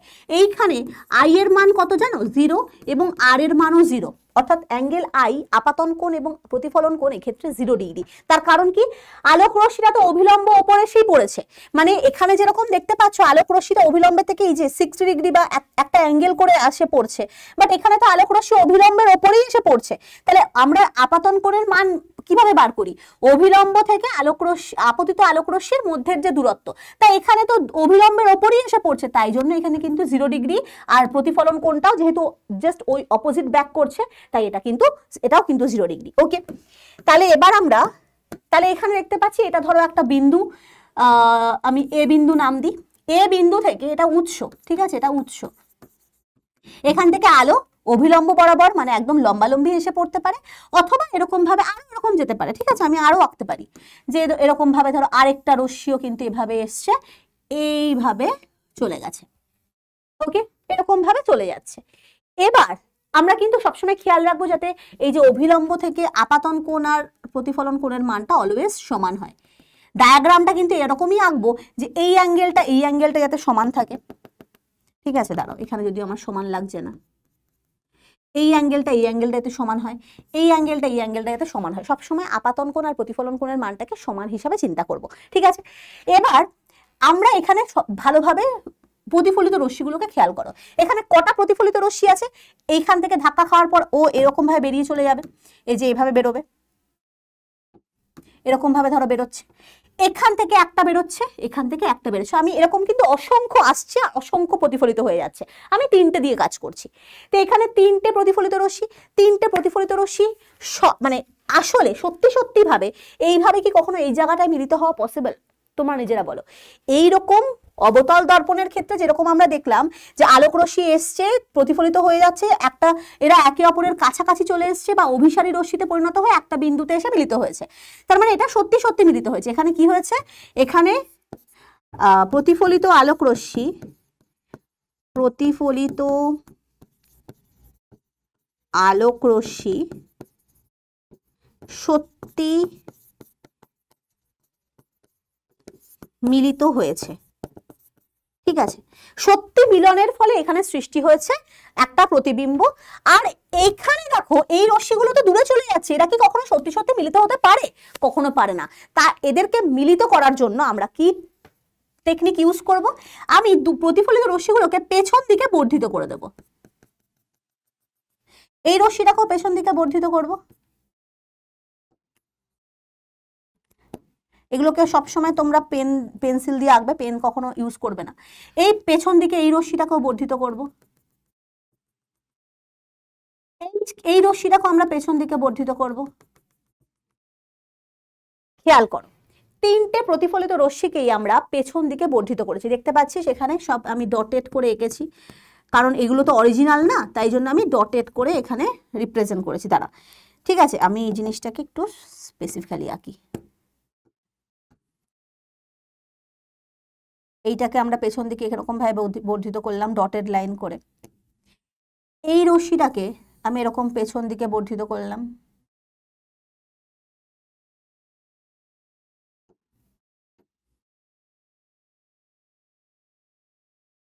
এই রশ্মিটাকেও আমি পেছন দিকে এরকম ভাবে বর্ধিত করব।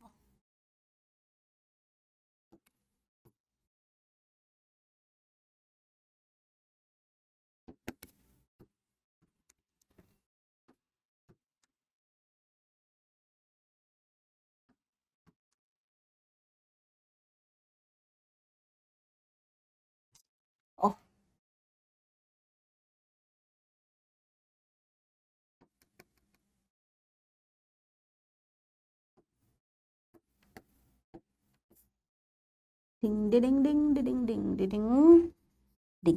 এবার দেখ আঁকাটা অনেক সুন্দর লাগছে, কারণ আমি তখন হাতে এঁকেছিলাম বলে এরকম জঘন্য লাগছিল। ভালো করে এবার খেয়াল কর যে আমরা তিনটে প্রতিফলিত রশ্মিকে পেছন দিকে বর্ধিত করার পরে এরা দেখ ইমাজিনারি ভাবে, এরা কিন্তু সত্যি সত্যি মিলিত হয়নি, এরা তো চারদিকে ছড়িয়ে যাচ্ছে। এক্ষেত্রে কি হয়েছে, এক্ষেত্রে প্রতিফলিত রশ্মি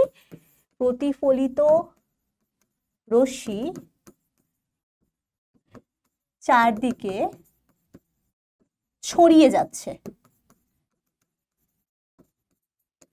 তাই এদেরকে পেছন দিকে বর্ধিত করা হলো।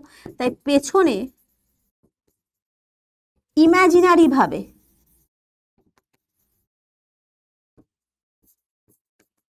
একটা বিন্দুতে মিলিত করা হলো। যেহেতু এটা ইমাজিনারি কেস, তাই জন্য এটাকে বলা হয় এই বিন্দুটাতে যে প্রতিবিম্ব সৃষ্টি হচ্ছে, এখানে কিন্তু ঠিক এ এর প্রতিবিম্ব সৃষ্টি হয়ে গেছে। দেখ এইটা যে দূরত্বে আছে এটাও দেখ সেম দূরত্বে রয়েছে, এটা যে দূরত্বে রয়েছে এটাও সেম দূরত্বে রয়েছে। এটা যদি আমি ধরলাম 10 সেন্টিমিটার দূরে আছে, এটাও 10 সেন্টিমিটারই দূরে রয়েছে। এবার এই যে বিন্দুতে মিলিত হয়েছে, এই বিন্দুতে সৃষ্টি হয় অসৎ বিম্ব। সত্যি সত্যি মিলনের ফলে যে বিন্দুতে প্রতিবিম্ব সৃষ্টি হয় সেটা হচ্ছে সদ্বিম্ব। অর্থাৎ প্রতিফলিত রশ্মির সত্যি মিলনের ফলে, দেখ এখানে সত্যি সত্যি মিলিত হয়েছে তাই এখানে সৃষ্টি হয় সদ্বিম্ব। আর এখানে কিন্তু মোটেও সত্যি সত্যি মিলিত হয়নি, এখানে জাস্ট জিনিসটাকে আমরা ইমাজিন করে নিচ্ছি। আমরা এখানে তো দেখতে পাচ্ছি এটা সত্যি সত্যি মিলিত হওয়া কখনো পসিবলই না, কারণ চারদিকে ছড়িয়ে যাচ্ছে। তাই জন্য আমরা কি করছি, রশ্মি গুচ্ছগুলোকে পেছন দিকে বর্ধিত করে ইমাজিনারি ভাবে বা ভার্চুয়াল ভাবে আমরা একটা বিন্দুতে এসে মিলিত করছি পেছন দিকে, আয়নার পেছনে। এখানে তৈরি হচ্ছে যে বিন্দুতে ইমাজিনারি ভাবে আলোক রশ্মি, প্রতিফলিত আলোক রশ্মি গুচ্ছগুলো মিলিত হয়, সেই বিন্দুটাকে আমরা বলি অসৎ বিম্ব, বা সেই বিন্দুতে তৈরি হচ্ছে এটা উৎসের বা এই বস্তুটার অসৎ বিম্ব সৃষ্টি হচ্ছে। ক্লিয়ার? আমরা যদি এখানে চোখ রেখে দেখি, যদি আমার চোখ এখানটা রাখি, এখানে যদি চোখ থাকে আমাদের, ঠিক আছে, আমরা যদি এখানে চোখ রেখে দেখি আমরা কি মনে করব বলতো? আমরা মনে করব যে আচ্ছা আমরা এইখান থেকেই বোধহয় আলোটা আমাদের চোখে এসে পৌঁছাচ্ছে, তাই না? ধর তুই আয়নার সামনে দাঁড়িয়ে রয়েছিস, ঠিক আছে, তো তার মানে কি ঠিক তোর মতোই একজনকে তুই আয়নার পেছনে দেখতে পাস, তার মানে খেয়াল কর এটাও তো সমতল দর্পণ এঁকেছি, সমতল দর্পণের সামনে তুই দাঁড়িয়ে রয়েছিস, এইখানটায় তোর মতোই কিন্তু তো এই আয়নার পেছনে এই জায়গায় তোর প্রতিবিম্ব সৃষ্টি হয়ে গেছে। এখানে কিন্তু তার মানে আমরা দেখতে পাই যে আয়নার সামনে যে প্রতিবিম্বটা সৃষ্টি হয় সেটাকে কিন্তু অসৎ বিম্ব বলা হয়। মনে থাকবে, কারণ সেখানে প্রতিফলিত রশ্মিগুচ্ছ সত্যি সত্যি মিলিত হওয়ার কারণে সৃষ্টি হয় না। আর স্বাভাবিকভাবে অসৎ মানে কি, তুই সত্যি সত্যি কি থোড়ি না তো সেখানে রয়েছিস, তার মানে জিনিসটা একটা অসৎ, মানে একটা ইমাজিনারি কেস, তো তাই জন্য ওটাকে বলা হয় অসৎ বিম্ব। তাহলে এখানে কি বলেছে ডেফিনেশনে দেখো, যে কোনো বিন্দুতে এসে মিলিত হয়, অর্থাৎ এখানে দেখ সত্যি সত্যি মিলিত হয়েছে, বা অন্য কোনো বিন্দু থেকে আসছে বলে মনে হয়, দেখো এটা হচ্ছে অন্য বিন্দু, সেখান থেকে মনে হয় যেন আলোক রশ্মিগুলো চারদিকে ছড়িয়ে আসছে, অরিজিনাল কিন্তু না, অরিজিনাল কিন্তু এখান থেকে আলোক রশ্মি ছড়াচ্ছে, বাট আমাদের চোখটা দেখে এটাকে পেছন দিকে, কারণ আমাদের চোখ এরকম বেঁকা পথকে অনুসরণ করতে পারে না, এটা সবসময় মনে রাখবে যে মানুষের চোখ কখনো আলোর বেঁকা পাত, মানুষের চোখ আলোর বাঁকা পথ অনুসরণ করতে পারে না।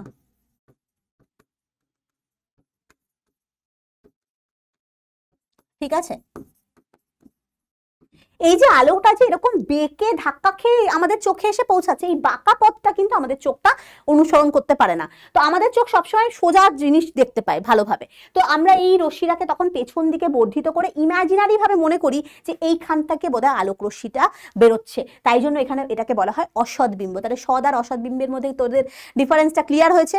সবসময় মনে রাখবি সৎবিম্ব সত্যিকারের আলোক রশ্মি বলতে এখানে কিন্তু প্রতিফলিত বা প্রতিসৃত আলোক রশ্মি, প্রতিসৃত বা প্রতিফলিত আলোক রশ্মি মিলনের ফলে সৃষ্টি হয় সৎবিম্ব।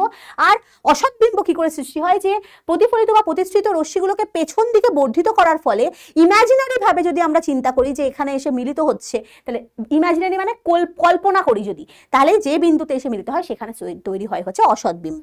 ঠিক আছে, তার মানে আমাদের যে আয়নায় যে সমতল দর্পণে আয়নার পেছনে আমরা যে মুখটা দেখি সেটা কিন্তু অসৎবিম্বর ছবি আমরা দেখতে পাই। ঠিক আছে, এখানে দেখ সৎবিম্বর আমি ডেফিনেশন লিখেছি, কি বলা হয়েছে, যে কোনো বিন্দু থেকে আসা আলোক রশ্মি গুচ্ছ প্রতিফলন বা প্রতিসরণের পর যদি সত্যি অন্য কোনো বিন্দুতে মিলিত হয়, যেটা আমি এইমাত্র দেখালাম, সত্যিকারের মিলনের ফলে সৃষ্টি হওয়া প্রতিবিম্বটাকে আমরা সৎ মানে এইভাবে মনে রাখতে পারবো সত্যি। ঠিক আছে, সৎ মানে সত্যি, তো তার মানে সত্যি মিলনের ফলে যে সৃষ্টি হয় সেটাকে আমরা বলবো বস্তুর সৎবিম্ব। ক্লিয়ার? এখানে দেখ আমি কিছু ছবি দিয়েছি সৎবিম্বর, দুটো ক্যারেক্টারিস্টিক্স আমি লিখে দিই। সৎবিম্ব, প্রথম কথা, প্রতিফলিত সৎবিম্ব প্রতিফলিত বা প্রতিসৃত আলোর সত্যি মিলনের ফলে সৃষ্টি হয়।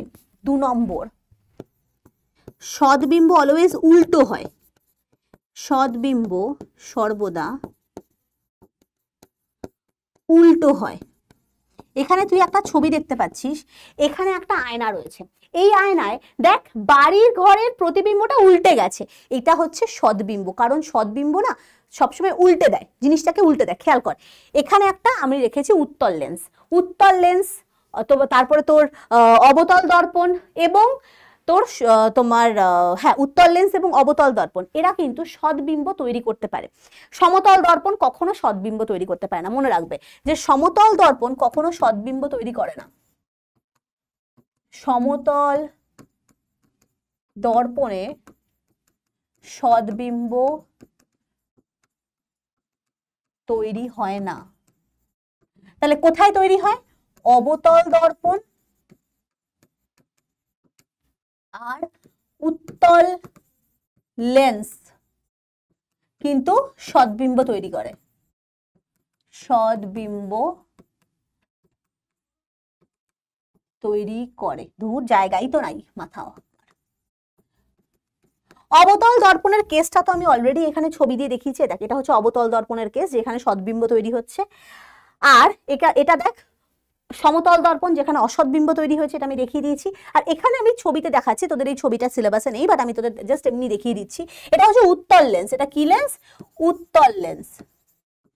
উত্তল লেন্সে খেয়াল কর, এটা হচ্ছে বস্তু, বস্তু থেকে আলোর প্রতিবিম্বটা যখন তৈরি হচ্ছে, ঠিক দেখ সত্যি সত্যি মিলনের ফলে সৃষ্টি হচ্ছে আলোক রশ্মি। এই যে ব্লু কালারের যেটা, সেটা হচ্ছে আলোক রশ্মি। আলোক রশ্মির সত্যি মিলনের ফলে এখানে প্রতিবিম্ব সৃষ্টি হয়েছে, এবং সেই প্রতিবিম্বটাকে খেয়াল কর, আমি যদি সোজা এরকম ভাবে লেন্সের সামনে দাঁড়াই, আমার প্রতিবিম্বটা উল্টা তৈরি হবে। তাই জন্য লেখা হয়েছে সদ্বিম্ব সর্বদা কি হয়? উল্টো হয়। ঠিক আছে, থার্ড পয়েন্ট, সদ্বিম্বকে পর্দায় ফেলা যায়। পর্দায় ফেলা যায় মানে কি? এই যে সিনেমার হলে যে আমরা সাদা পর্দার উপরে বিভিন্ন রকমের চলচ্চিত্র দেখতে পাই, তো সেটাকে কি জানি? সেটা হচ্ছে সদ্বিম্ব। তো সিনেমার পর্দায় তৈরি হয় সদ্বিম্ব, এটা মাথায় রাখবি যে সিনেমা, আর জানা সিনেমার পর্দায় সদ্বিম্ব তৈরি হয়। ঠিক আছে, এটা কিন্তু মাথায় রাখবে। তো তাহলে তখন তো মাথায় আসতে পারে, তাহলে সিনেমাগুলোকে তো কোথাও আমরা উল্টো দেখি না। তার কারণ ওখানে প্রজেক্টারে একটা মিরর থাকে, সেই উল্টো জিনিসটাকে আবার সোজা করে দিতে সাহায্য করে। ঠিক আছে, তো ক্লিয়ার? তাহলে আমাদের চোখের রেটিনাতেও কিন্তু সদ্বিম্ব সৃষ্টি হয়। তো সিনেমার পর্দায় সদ্বিম্ব তৈরি হয়। চোখের রেটিনা, যে চোখের রেটিনা মানে আমাদের চোখের যে রেটিনা, পেছনে রেটিনাতে সদ্বিম্ব তৈরি হয়। এই দুটো জিনিস মাথায় রাখবে। ঠিক আছে, তাহলে এবার তো মনে হতে পারে চোখের রেটিনাতে সদ্বিম্ব কই, আর তাহলে তো আমরা মানুষকে উল্টো দেখবো, সবকিছু তো উল্টো দেখবো। বাট উল্টো দেখি না, কারণ আমাদের ব্রেন ওটাকে সোজা করে দেয়, আমাদের ব্রেন সেক্ষেত্রে ফাংশন করে। ঠিক আছে, তাহলে এই হচ্ছে আমাদের সদ্বিম্বের কিছু ক্যারেক্টারিস্টিক্স। আচ্ছা, এবার আমরা চলে আসবো অসদ্বিম্বে। অসদ্বিম্বের ছবি তো দেখ আমি এটা অলরেডি এঁকে দিয়েছি। সবসময় মনে রাখবে তোমার সমতল দর্পণ, সমতল দর্পণ, উত্তল দর্পণ, অবতল লেন্স দ্বারা অসদ্বিম্ব সৃষ্টি হয়। অসদ্বিম্ব সর্বদা সৃষ্টি হয়। আর অসদ্বিম্বর ক্ষেত্রে আমরা কি দেখলাম? যে আলোক রশ্মি গুচ্ছ, এই যেমন এখানে দেখো একটা বিন্দু উৎস আছে, বিন্দু বস্তু আছে এখানে, বিন্দু বস্তু থেকে আলোক রশ্মি যখন বেরিয়ে যাচ্ছে, এই দেখো মানুষের চোখ যখন দেখতে পাচ্ছে, এই বাঁকা পথটা অনুসরণ করতে পারছে না, এটা আয়নার পেছনে, এই বিন্দু উৎসের ঠিক পেছনেই একদম এক্সাক্ট সেম দূরত্বে, কি বললাম? এটা মিরর থেকে বস্তু যে দূরত্বে থাকে, মনে রাখবে সমতল দর্পণে গঠিত প্রতিবিম্ব, বা তুমি বলতে পারো অসদ্বিম্ব, এর দূরত্ব সর্বদা বস্তু দূরত্বের সমান হয়। মানে কি? এটার কথার অর্থ কি? যে দর্পণ থেকে বস্তু দূরত্ব ইজ ইকুয়ালস টু দর্পণ থেকে প্রতিবিম্ব দূরত্ব হয়। ঠিক আছে, এটা অলওয়েজ সবসময় মেনটেন হয় যে দর্পণ থেকে যদি বস্তুটা 10 সেন্টিমিটার দূরে থাকে, প্রতিবিম্বটাও দর্পণ থেকে 10 সেন্টিমিটার দূরেই উৎপন্ন হবে। আর সমতল দর্পণে কিন্তু সেম সাইজের প্রতিবিম্ব তৈরি হয়। ঠিক আছে, আর অসদ্বিম্ব সর্বদা সোজা হয়। তার মানে আমি 1 নম্বর ক্যারেক্টারিস্টিক্স কি লিখবো অসদ্বিম্বের বৈশিষ্ট্যের? যে অসদ্বিম্ব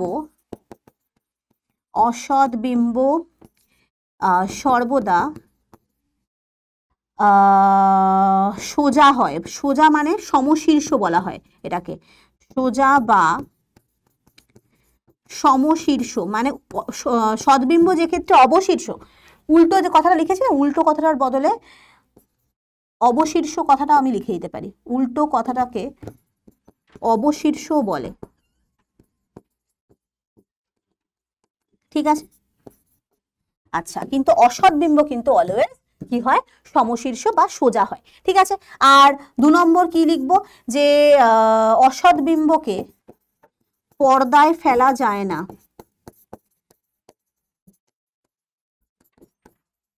ঠিক আছে, বোঝা গেছে? এটাকে কিন্তু কোনো পর্দাতে, যেরকম আমরা সিনেমার পর্দাতে সৎবিম্বকে প্রজেক্টর থেকে আনা সৎবিম্ব সিনেমার পর্দায় ফেলা গেল, অসৎবিম্বকে কিন্তু কখনো ফেলা যায় না কোনো পর্দাতে। তুমি আয়নার পেছনে তোমার প্রতিবিম্ব, তুমি যে আয়না থেকে যতটা দূরে রয়েছো, তোমার প্রতিবিম্ব কিন্তু আয়না থেকে ততটাই দূরে তৈরি হবে। ঠিক আছে, কিন্তু তুমি যদি ওই আয়নার পেছনে সেই জায়গাটায় চলে যাও, সেখানে কিন্তু তুমি তোমাকে দেখতে পাবে থোড়ি নাকি। তাহলে তুমি যদি যেখানে আয়নার পেছনে প্রতিবিম্বটা তৈরি হচ্ছে, তুমি যদি সেইখানটায় মানে এরকম ভাবো, ধরো সামনে একটা আয়না আছে, তুমি একটা সামনে আয়নার থেকে 5 সেন্টিমিটার দূরে রয়েছো, তাহলে তোমার প্রতিবিম্ব আয়নার পেছনে বা আয়নার পেছনে 5 সেন্টিমিটার দূরে তৈরি হওয়ার কথা।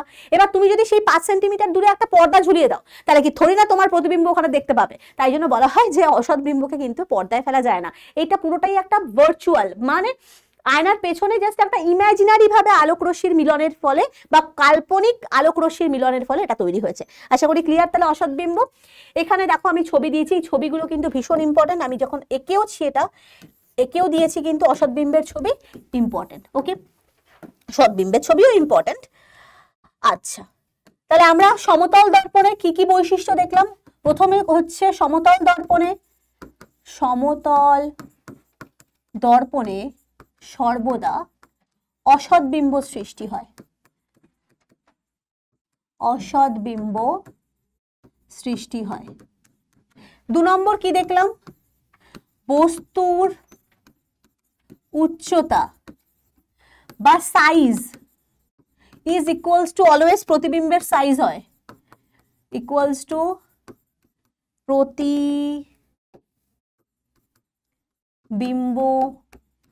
উচ্চতা হয়। মানে তোমার প্রতিবিম্ব তোমার হাইটেরই না তৈরি হয়, নাকি তোমার থেকে উঁচু তৈরি হয়? হয় না তো? তাহলে এটা কিন্তু অলওয়েজ ইকুয়াল হয়। আর 3 নম্বর, বস্তুর দর্পণ থেকে দূরত্ব ইকুয়ালস টু প্রতিবিম্বের দর্পণ থেকে দূরত্ব সেম থাকে। দূরত্ব কিন্তু অলওয়েজ কি হয়, ইকুয়াল হয়। ঠিক আছে, 4 নম্বর হচ্ছে সোজা হবে। দেখো, অবতল দর্পণে সর্বদা অসৎবিম্ব সৃষ্টি হয় যা সমশীর্ষ বা সোজা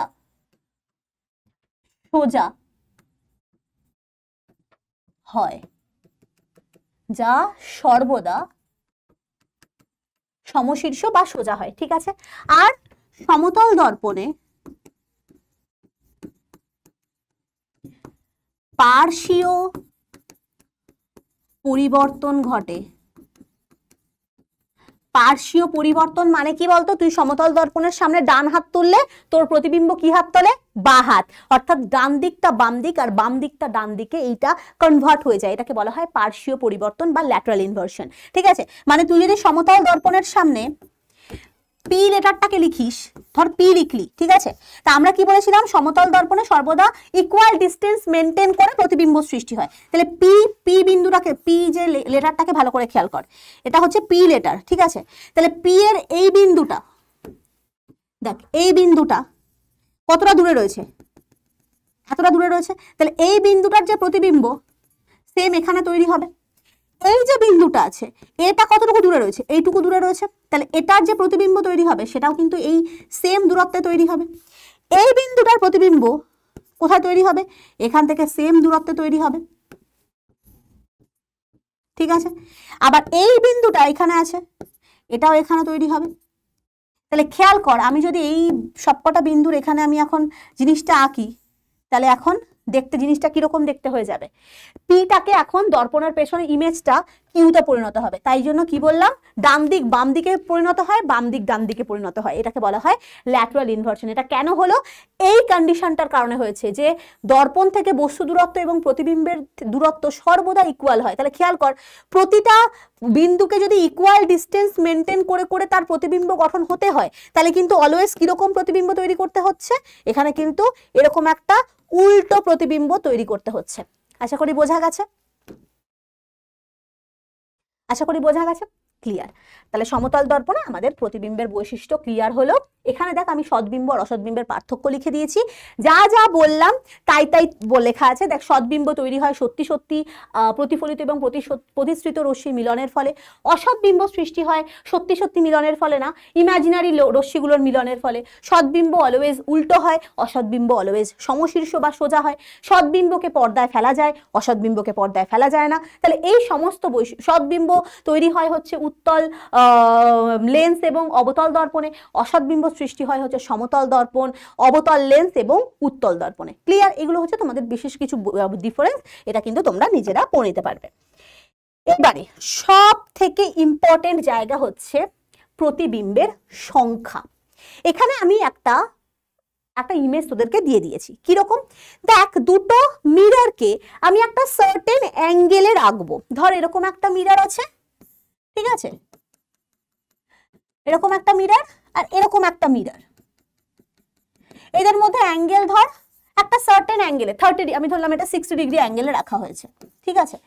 তাহলে এবার এখানটা তুই কোনো বস্তুকে রাখছিস, এই জায়গাটা ওদের এই দুটো দর্পণের মাঝখানে একটা বস্তুকে রাখা হয়েছে, মোমবাতি রেখেছিস বা তুই দাঁড়িয়ে আছিস। তাহলে এই দুটো দর্পণ দ্বারা কতগুলো প্রতিবিম্ব সৃষ্টি হবে সেটাকে আমরা একটা ফর্মুলার দ্বারা নির্ণয় করতে পারি, ঠিক আছে।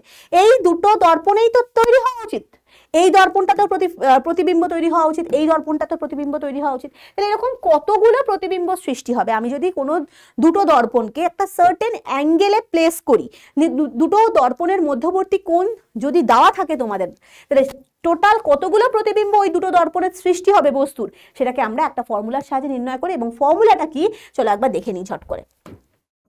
তার জন্য আমি একটা ফর্মুলাটা আমি লিখে দিচ্ছি, যে প্রতিবিম্বের সংখ্যা ওই সাইডে লিখি,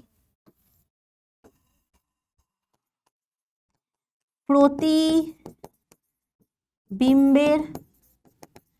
সংখ্যার ফর্মুলা হচ্ছে n = 360 ডিভাইডেড বাই থিটা, ঠিক আছে।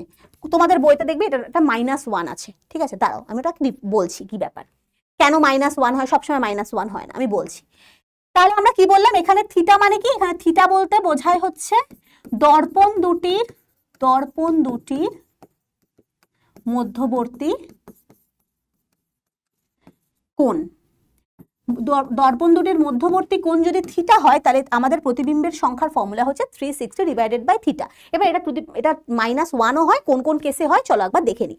এবার তার জন্য আমাদের একটা চার্ট ভালো করে মনে রাখতে হবে। এখানে একটা ধরো চার্ট রয়েছে, চার্টে দেখো প্রথমে আমরা মাথায় রাখবো যে দেখো এখানে ফর্মুলা কি বলা হয়েছে, যে প্রতিবিম্বের সংখ্যা হচ্ছে সর্বদা কি হবে, 360 ডিগ্রি মাইনাস থিটা, ঠিক আছে। এবার যদি কথা নদীর জলে, যদি এই 360 বাই থিটা এর মান ইভেন হয়, জোড় সংখ্যা, তবে ফর্মুলাটা চেঞ্জ হয়ে গিয়ে তবে প্রতিবিম্বের সংখ্যার সূত্র, প্রতিবিম্ব সংখ্যার সূত্রটা হবে হচ্ছে n = 360 বাই থিটা -1। যদি এইটার আগে প্রথমে ধরো 60 ডিগ্রি বলে দিয়েছে, ঠিক আছে, আমি এক্সাম্পল দিলাম, ঠিক আছে। এক্সাম্পল ধরো থিটার ভ্যালু 60 বলা আছে, তাহলে n এর ভ্যালু প্রথমে এভাবে নির্ণয় করবে, কত, 360 বাই 60, তাহলে কত হবে, 6 6 36, তাহলে 6 আসছে অ্যান্সার। 6 কি জোড় সংখ্যা, এটা কি, এটা হচ্ছে জোড় সংখ্যা, ইভেন নাম্বার। তাহলে জোড় সংখ্যা হলে আমরা কি বললাম ফর্মুলাতে, তখন কিন্তু যেটা আসছে সেটা থেকে একটা -1 করে 5 হবে ওর টোটাল নাম্বার অফ ইমেজ। বুঝতে পেরেছো? এইভাবে আমরা ফর্মুলা নির্ণয় করব। তাহলে আমরা কি রাখবো, যদি জোড় সংখ্যা হয়, দেখো লেখা আছে if 360 by theta is an even integer, জোড় সংখ্যা যদি হয় তখন তার ফর্মুলাটা কি হয়ে যাচ্ছে, তখন তার ফর্মুলাটা হয়ে যাচ্ছে হচ্ছে প্রতিবিম্ব সংখ্যা = 360 বাই থিটা -1, এটা -1 করে মাইনাস করে দিতে হবে, ঠিক আছে। আর যদি অড নাম্বার হয়, যদি অড নাম্বার মানে বিজোড় সংখ্যা যদি হয়, বিজোড় সংখ্যার কন্ডিশনে আমরা কি দেখতে পাচ্ছি, ফর্মুলাটা এরকম ভাবে হবে। ধরো সংখ্যাটা বিজোড় সংখ্যা আসলো, বিজোড় সংখ্যার ক্ষেত্রে দু রকমের কেস হয়। কি কি কেস? একটা হচ্ছে সিমেট্রিক্যাল প্লেসমেন্টের জন্য, সিমেট্রিক্যাল প্লেসমেন্ট আর অ্যাসিমেট্রিক্যাল প্লেসমেন্ট, ব্যাপারটা জিনিসটা একটু বোঝো এখানে। ধরো এরকম দুটো দর্পণ রয়েছে, দুটো দর্পণের এক্সাক্ট মাঝখানে বস্তুকে বসানো রয়েছে। এইটাকে বলা হয় সিমেট্রিক্যাল কেস বা প্রতিসম অবস্থান। মানে বস্তুটা ঠিক সিমেট্রি অবস্থায় পজিশনে রয়েছে, দুটো দেখ সেম ডিস্টেন্সে অর্থাৎ মাঝখানটায় রয়েছে। এবার এখানটায়ও থাকতে পারে, এখানেও বস্তু থাকতে পারে, মানে দর্পণ থেকে এদের দুটোর দূরত্ব সর্বদা সমান রয়েছে। এটাকে বলা হয় সিমেট্রিক্যাল কেস। তাহলে সিমেট্রিক্যাল কেসের ক্ষেত্রে তখন প্রতিবিম্বের যদি বিজোড় সংখ্যাটা 360/θ মানটা বিজোড়ে আসে, তখন আমাদের সিমেট্রিক্যাল কেসের ক্ষেত্রে মনে রাখতে হবে যদি বস্তুর আগে মাঝখানে বসানো থাকে বা সিমেট্রিতে বসানো থাকে, তখন ফর্মুলাটা হয়ে যাবে কিন্তু 360/θ - 1। ঠিক আছে, তখন প্রতিবিম্বের সংখ্যার ফর্মুলা হবে 360/θ - 1। বাট যদি অ্যাসিমেট্রিক্যাল পজিশনে থাকে, অ্যাসিমেট্রিক্যাল পজিশন মানে কি? এই ধর দুটো দর্পণ, ঠিক আছে, দুটো দর্পণের এইখানটায় বস্তুকে বসানো রয়েছে, এই জায়গায় বসানো আছে, এটা কি সিমেট্রিক্যাল পজিশন? তাহলে বস্তু অবস্থান কোথায়? বস্তু অপ্রতিসম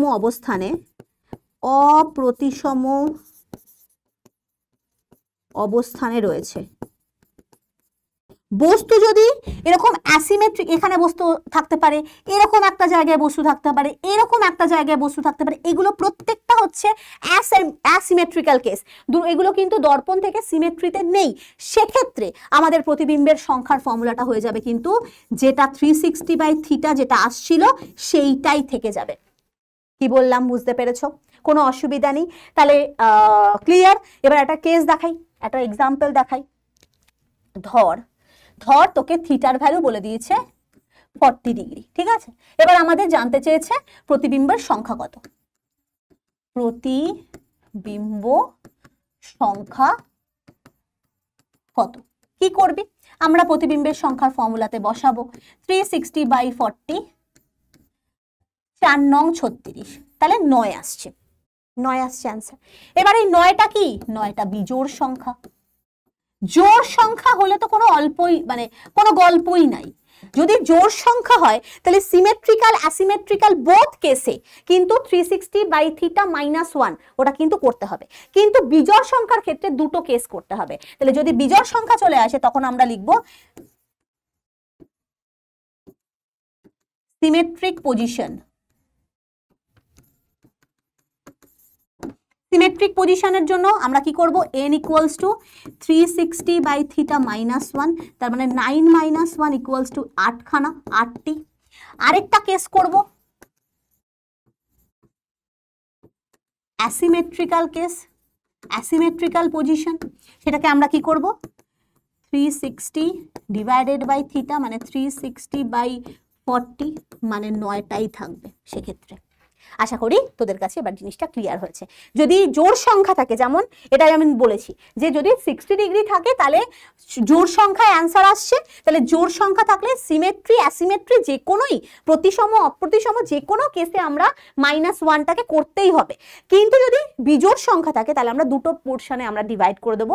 যদি সিমেট্রিক্যাল কেসের ক্ষেত্রে বলে বা প্রতিসাম্যের ক্ষেত্রে বলে তখন হচ্ছে -1টা করব, যদি অপ্রতিসমর ক্ষেত্রে বলে তাহলে কিন্তু -1টা করব না। আশা করি বোঝা গেছে। তাহলে এবার আরেকটা, এখানে দেখ পুরো একটা জিনিসটাকে আমি চার্ট করে রেখেছি, ওখানেও চার্টে আছে, এখানে একটা বক্সের মাধ্যমে চার্ট করেছি, আশা করি বোঝা গেছে। এবার যদি হতে পারে যে যদি বলে থিটার ভ্যালুটা 90 ডিগ্রি, অর্থাৎ দুটো দর্পণ একে অপরের সাথে 90 ডিগ্রি অ্যাঙ্গেলে আছে, তাহলে থিটার ভ্যালু 90 ডিগ্রি বলে দিয়েছে। তাহলে আমরা করব প্রতিবিম্বের সংখ্যা 360/θ, তাহলে 360/90 কত আসছে? 4। 4টা কি জোড় সংখ্যা, যেই না জোড় সংখ্যায় থাকবে আমাকে কি ফর্মুলা করতে হবে? n এর ভ্যালুটা করতে হবে হচ্ছে 360/θ - 1, তাহলে 360/90 -1 মানে 4 - 1 হচ্ছে 3টি। তাহলে খেয়াল করে ছবিতে দেখতে পাচ্ছ এই যে একটা নেল পলিশের ডিব্বা এই দুটো দর্পণের ঠিক মাঝখানে বসানো রয়েছে, বা তুমি যেখানেই বসাও না কেন, যেহেতু 90 ডিগ্রি অ্যাঙ্গেল করে রয়েছে তাহলে কতগুলো প্রতিবিম্ব পাওয়া যাচ্ছে, এদিকে একটা, এদিকে একটা, দেখ পেছনে একটা। কি বলে, বুঝতে পেরেছিস? তাহলে এটা যদি আমি এভাবে আঁকি, দেখ এটা হচ্ছে দর্পণ দুটো 90 ডিগ্রিতে আছে, এটা হচ্ছে সেই বস্তুটা। তাহলে বস্তুটার থেকে কিভাবে 3টে প্রতিবিম্ব তৈরি হচ্ছে আমি যদি ডায়াগ্রামে আঁকি, তাহলে একটা হচ্ছে একদম সোজাসুজি আলো যাচ্ছে, আলো ফেরত চলে যাচ্ছে, এটা হচ্ছে লম্ব আপাতন। আমরা এটাকে পেছন দিকে বর্ধিত করব, এইভাবে একটা আলো পড়ছে, যেভাবে পড়ছে লম্ব আপাতনের কারণে বেরিয়ে চলে যাচ্ছে, এই দিকে একটা বর্ধিত করব। আরেকটা করব হচ্ছে, ধর এরকম ভাবে একটা আলো আসছে, এই ধাক্কা খাবে, আবার এরকম ভাবে বেরিয়ে চলে যাচ্ছে। বা আমি এরকম ভাবে বলতে পারি, এরকম ভাবে একটা আলো আসছে, দাঁড়াও, এরকম ভাবে একটা আলো আসছে, এই ধাক্কা খাচ্ছে, এই বেরিয়ে চলে যাচ্ছে। এবার আমরা কি করব, এই দুটো রশ্মিকে পেছন দিকে বর্ধিত করব। এই দুটো রশ্মি দেখ এইখানে একটা উৎপন্ন করছে, এইটাকে আমি যদি পেছন দিকে বর্ধিত করি, কোথায় গেল, এটাকে যদি আমি পেছন দিকে বর্ধিত করি, এখানে একটা বিন্দু পাওয়া যাচ্ছে, এইখানটা একটা বিন্দু পাওয়া যাবে। তাহলে এর ঠিক এই দর্পণটা এখানে উৎপন্ন করছে, O1 লিখলাম, এটা O2 লিখলাম, এটা O3 লিখলাম, তিনটে প্রতিবিম্ব এখানে পাওয়া যাচ্ছে। আশা করি বোঝা গেছে। তাহলে এখানে 3টে প্রতিবিম্ব যদি সমকোণে থাকে, যদি দর্পণ দুটি সমকোণে থাকলে 3টি প্রতিবিম্ব সৃষ্টি হবে। এটা কিন্তু একদম স্টার মেরে মাথায় রাখবে। এবার যদি বলে যে দর্পণ দুটো যদি প্যারালাল থাকে, এরকম থাকে, এদের মাঝখানে যদি কোনো বস্তুকে রাখা থাকে, আচ্ছা প্যারালাল থাকা মানে এদের মধ্যে অ্যাঙ্গেল কত, 0 ডিগ্রি, তাই তো? 0 ডিগ্রিকে এবার বসাও, প্রতিবিম্বের সংখ্যা 360/0। কোনো কিছু ডিভাইডেড বাই 0 মানে কি আসে, অসীম, ইনফাইনাইট আসে। কোনো কিছুকে 0 দিয়ে ডিভাইড করলে ডিভাইড করা অসঙ্গত আসে, মানে অসীম আসে। খুব 0 দিয়ে ডিভাইড করলে কি আসবে, অসীম। তার মানে প্রতিবিম্বর সংখ্যা হচ্ছে অসংখ্য তৈরি হবে। বুঝতে পারলে? এখানে তুমি খেয়াল করতে পারো, আমি এখানে ছবি দিয়েছি অলরেডি। কোথায় ছবি দিলাম, যা ছবি দিইনি, হ্যাঁ ও সাইডে ছবি দেওয়া আছে, এটা খেয়াল করো। এখানে ছবিটা দেখো, এরকম দুটো দর্পণ প্যারালাল রয়েছে। এই জিনিসটা দেখা যায় কোথায় জানো, এই জিনিসটা দেখা যায় সালনে। ফ্যালনে দেখবে অসংখ্য মিরারকে এরকম একে অপরের সাথে প্যারালাল রাখা আছে, এবং যার জন্য দেখা যায় তুমি ধরো সেই প্যারালাল মিরারের মাঝখানে বসলে এবং তোমার অসংখ্য প্রতিবিম্ব এদিকে অসংখ্য প্রতিবিম্ব, এরকম অসীম প্রতিবিম্ব সৃষ্টি হয়। এই কন্ডিশনটাকে বলা হয়, যদি দুটো সমতল দর্পণ একে অপরের সাথে প্যারালাল ভাবে থাকে, সমান্তরালে থাকে, তখন কিন্তু অসংখ্য প্রতিবিম্ব, অসীম প্রতিবিম্ব সৃষ্টি হবে, এরকম দুধারে। এবার এটা কি করে, এরকম এখানটা তৈরি হয় একটা, এরকম দুটো ধরো মিরার প্যারালালে আছে, এই বস্তুটা এখানটা রাখা আছে, এইখানটা একটা প্রতিবিম্ব তৈরি হয়, এই দর্পণটার পেছনে এখানে তৈরি হয়, এই দর্পণটার পেছনে এখানে তৈরি হয়, আবার এটার পেছনে আরেকটা তৈরি হয়, আবার এটার পেছনে আরেকটা তৈরি হয়, আবার এটার পেছনে আরেকটা তৈরি হয়, এখানে আরেকটা তৈরি হয়, আবার এটার পেছনে আরেকটা তৈরি হয়, আবার এটার পেছনে আরেকটা তৈরি হয়। ঠিক আছে? এইভাবে কিন্তু, এবার এগুলোর ডায়াগ্রাম রয়েছে, তুমি এভাবে ভাবতে পারো যে এইভাবে একটা রশ্মি এইভাবে যাচ্ছে, এরকম ভাবে গিয়ে এটার মধ্যে রিফ্লেক্ট হয়, এরকম ভাবে এই যে বারবার রিফ্লেকশনের কারণে এই জিনিসটা ঘটে। মানে এটা কেন ঘটে বলো তো, এখান থেকে একটা এরকম এরকম ভাবে একটা রশ্মি যায়, এরকম ভাবে ধাক্কা খায়, এই ধাক্কা খায়, এই ধাক্কা খায়, এরকম ভাবে এই যে কন্টিনিউ এই যে রিফ্লেকশনটা হচ্ছে, কন্টিনিউয়াস রিফ্লেকশনের কারণে এই জিনিসটা ঘটে। এখানে একটা ধাক্কা খাচ্ছে, এখানে ধাক্কা খাচ্ছে, এখানে ধাক্কা খাচ্ছে, এই যে কন্টিনিউ রিফ্লেকশনটা চলছে। আবার এই ধার থেকে একটা আলো এভাবে পড়ছে, এইদিকে একটা ধরো ধাক্কা খাচ্ছে, এদিকে ধাক্কা খাচ্ছে, এদিকে ধাক্কা খাচ্ছে, এরকম ভাবে আরেকটা আলোক রশ্মি ভাবে যাচ্ছে। আবার এখান থেকেও তাই, এখান থেকে ধরো এরকম আসছে, এই আসছে, এই আসছে, এইভাবে যে কন্টিনিউ রিফ্লেকশনটা হচ্ছে দুটো সমতল দর্পণের মধ্যে। তাই জন্যেই কিন্তু এটা ধরো অবজেক্ট, এখানে I1, I2, I3, I4, এখানে তোমার I-1, I-2, I-3 করে কন্টিনিউ চলতেই থাকে। বুঝতে পারলে? জাস্ট তোমরা ফর্মুলা থেকে অ্যাপ্লাই করেও বুঝতে পারছো, অথবা তুমি এরকম ডায়াগ্রাম থেকেও বুঝতে পারছো।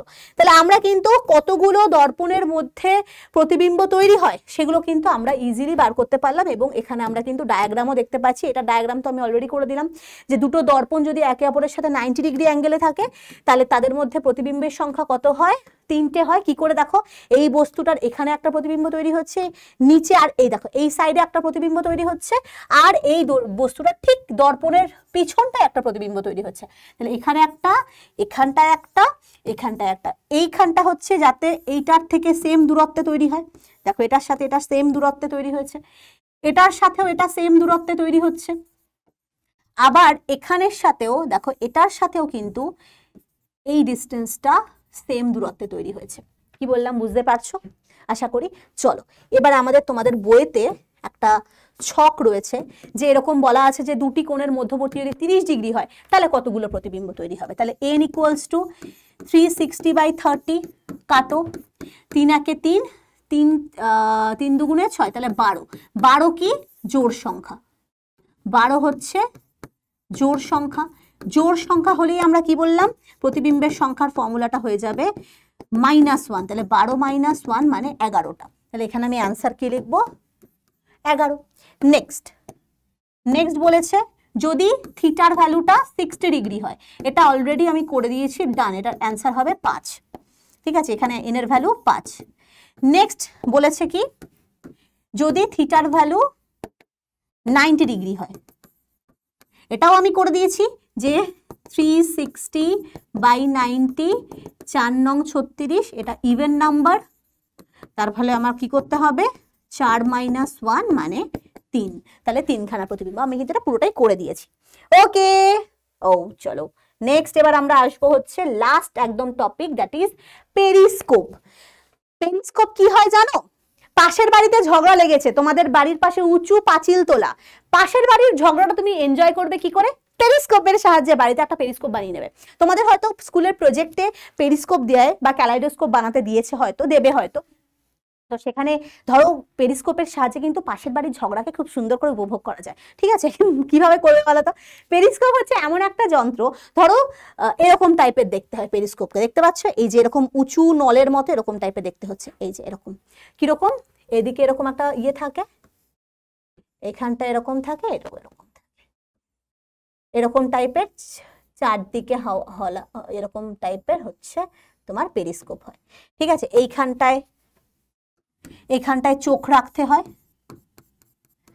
আর ধরো ওপরে কোনো একটা, এখানে ধরো এরকম পাঁচিল দেওয়া রয়েছে, এইখানটায় পাঁচিল দেওয়া রয়েছে।